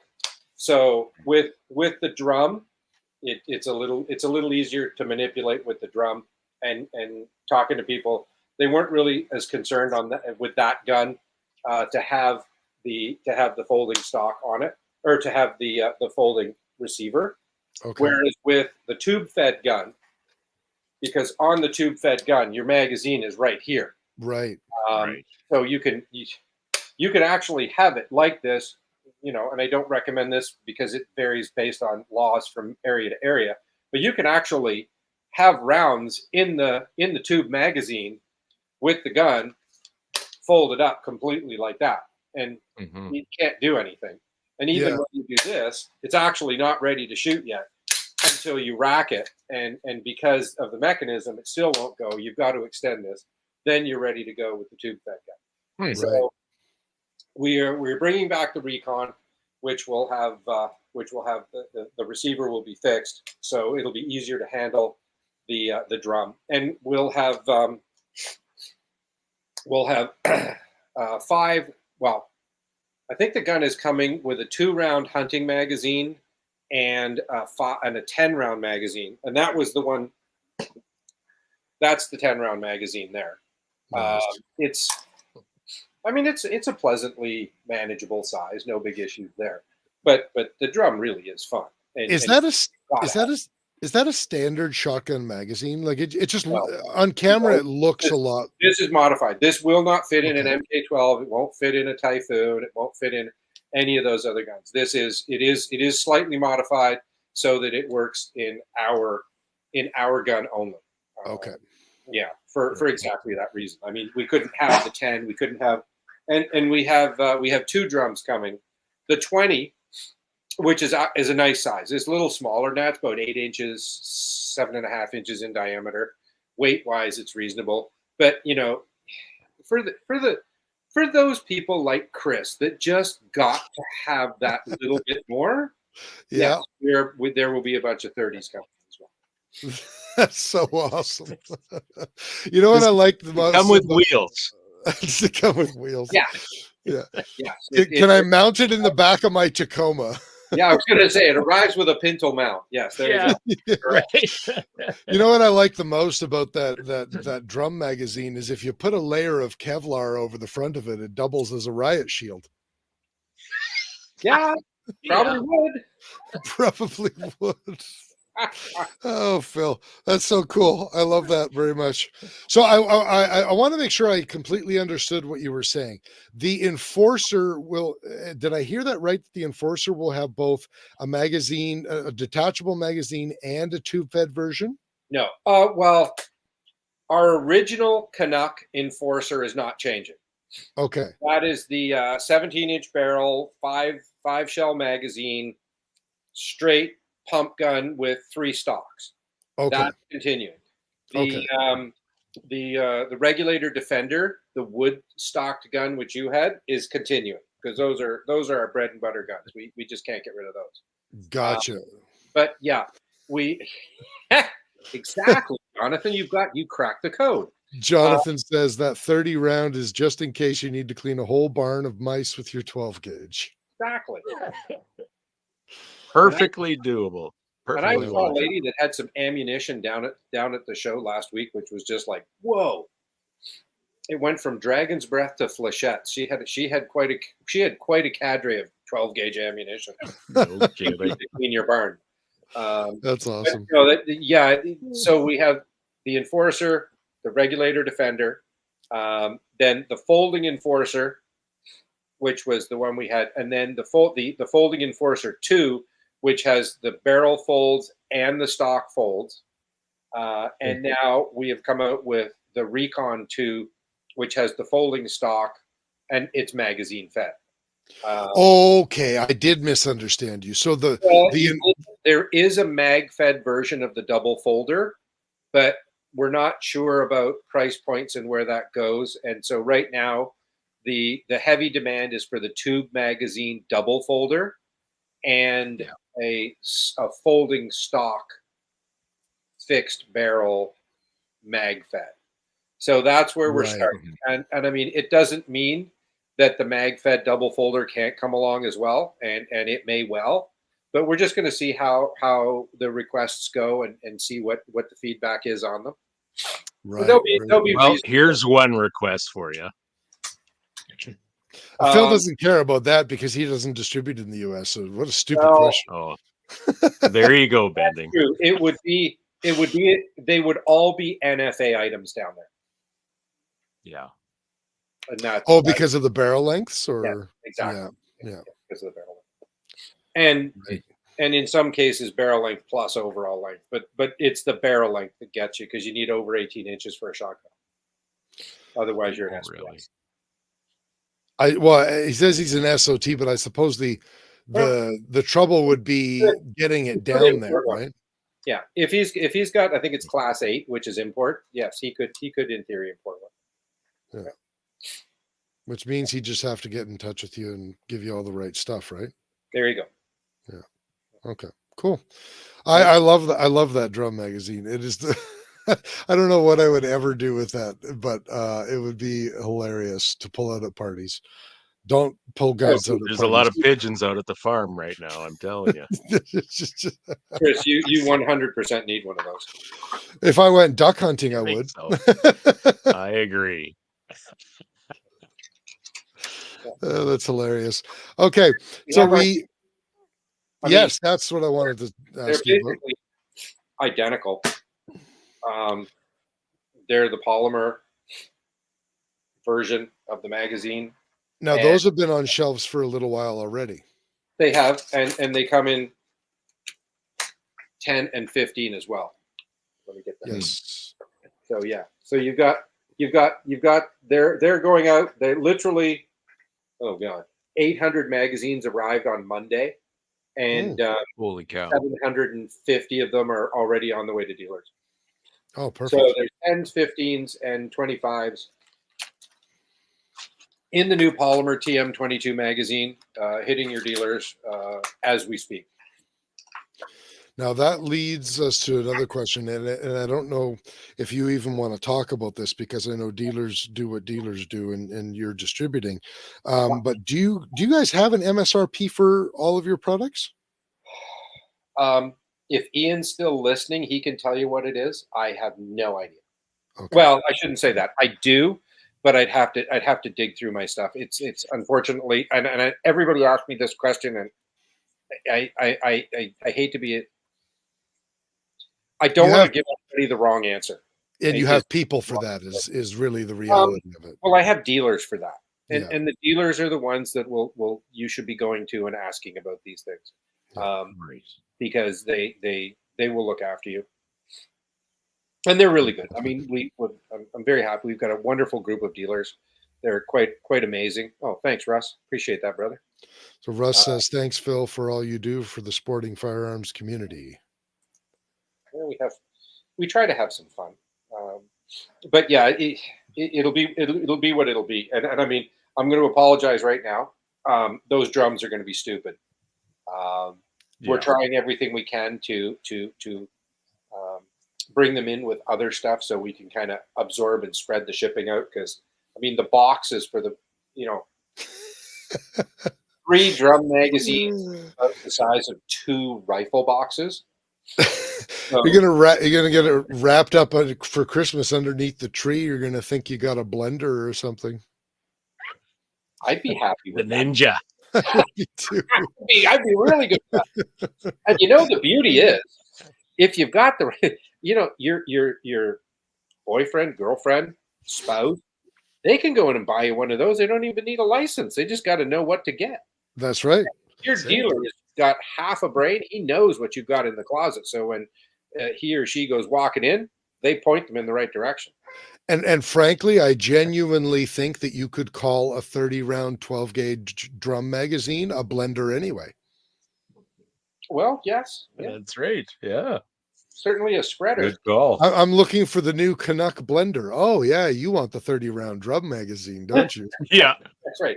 Do you want the intermediate size blender or the big blender? The big blender.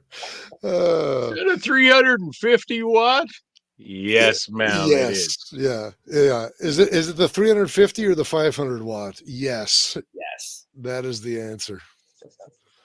Well, that magazine. It's taken me a while to get over that magazine, I think. Okay, so that's what's new with Odell Engineering. Yeah, well, yeah, we got a few other things coming in, but we'll save those for another day. Can I ask you a question? I probably shouldn't ask you this on air because I'm putting you on the spot. Yeah, I'm putting you on the spot a little bit, so I probably should ask you off the air, but I'm going to ask you on the air anyway. When we were at TACCOM in 22, you displayed a semi-automatic. It was kind of like a Turka bar. Where is that at? Well, bluntly, yeah, the fellow that's making it has just bought a new rifling and chambering line out of Germany.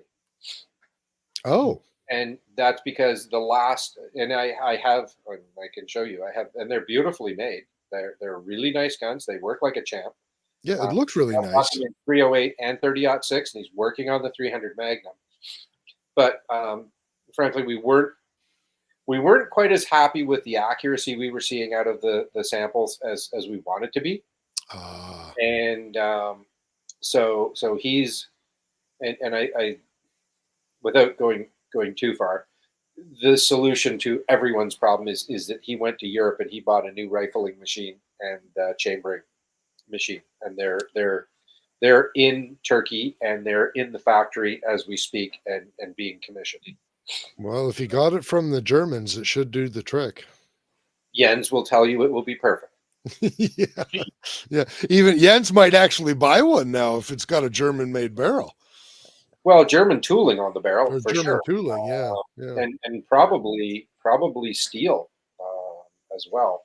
But yeah, it's the gun itself really nice. Took a lot of steps forward from the one you saw.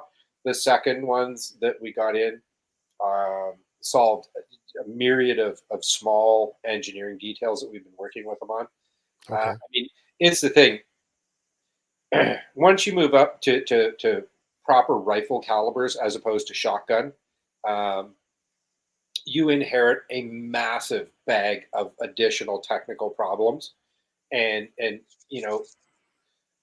people are, this entire group of people that we're dealing with here are fussy about accuracy.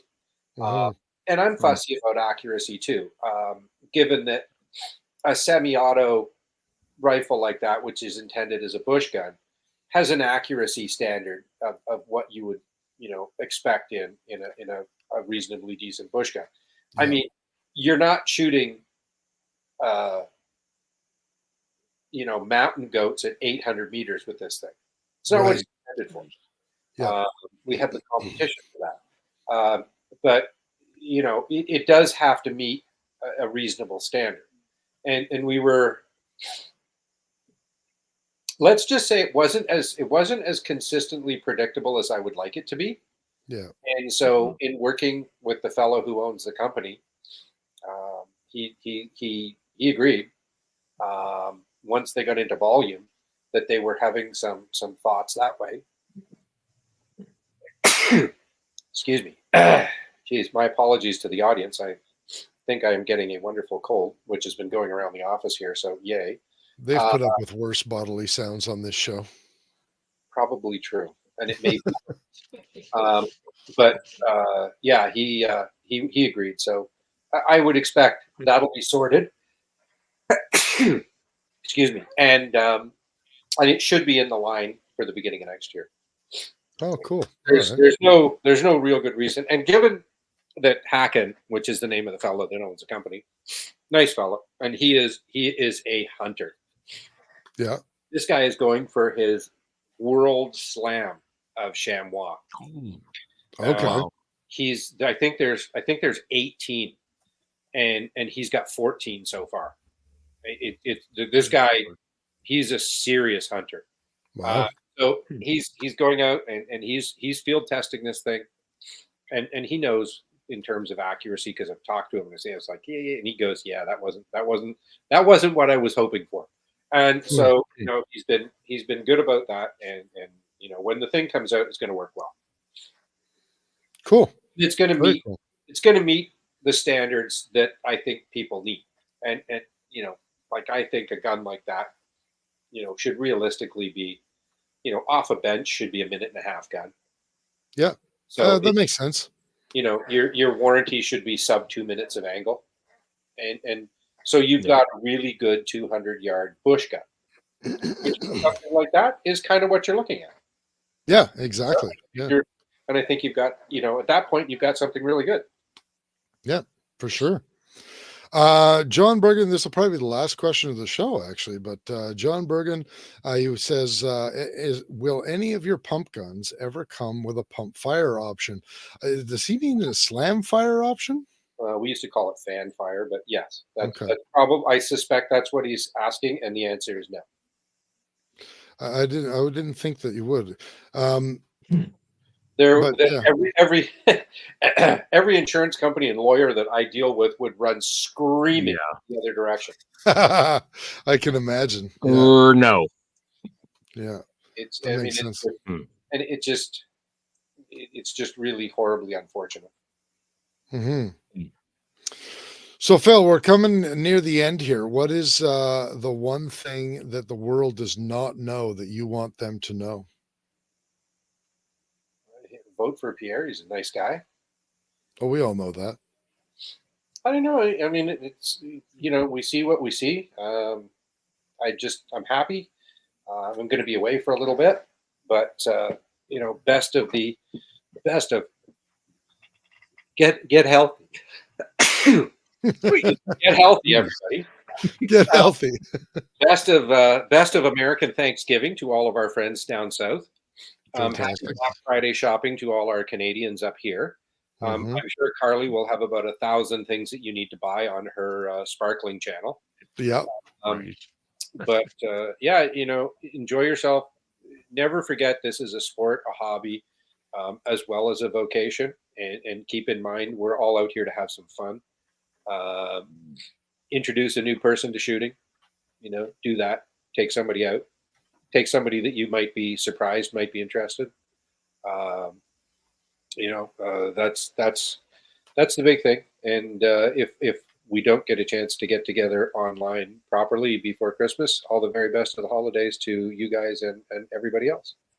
Well, you guys too. And even if we don't see each other between now and then, we will definitely see each other in January. Oh, yeah, 100%. Yes, yeah. There is some whiskey at the Bergara booth that needs to be investigated. Investigated, absolutely. Agreed. All right. Well, we've is that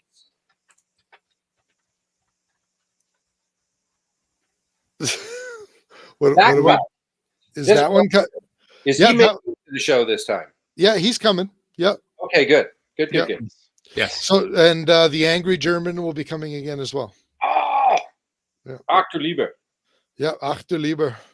Okay, well, we've reached that point in the show, guys. If you're still watching and you haven't hit that like or the heart or the whatever emoji, not the angry one like Jens did that one time, make sure you do hit those things. They help. If you haven't commented on the show, please just leave us a comment. That helps with the algorithm as well. You can check out our show on our website at bspodcast.ca. You can also find us on Facebook at facebook.com/bspodcast.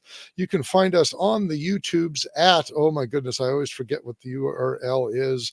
What is, Kurt, do you know what it is off the top of your head? No, I never know, of course. No. And Phil's gone. I'm almost there. How did he go? He's not gone. So it is, oh my goodness. Facebook. I think it's youtube.com/@BS at Ballistically Speaking. Sorry. You can find us there. And you can also send us an email if you'd like it, info@bspodcast.ca. Bending has threatened to send us emails many times, and he never has. So, comes up short every time. Yeah, it comes up short every time. And as always, we'd like to give a massive thank you to all of our sponsors and all of our listeners. Without you guys, we would be two middle-aged idiots talking on the internet about absolutely nothing. Phil really is lost, isn't he? He's just frozen there.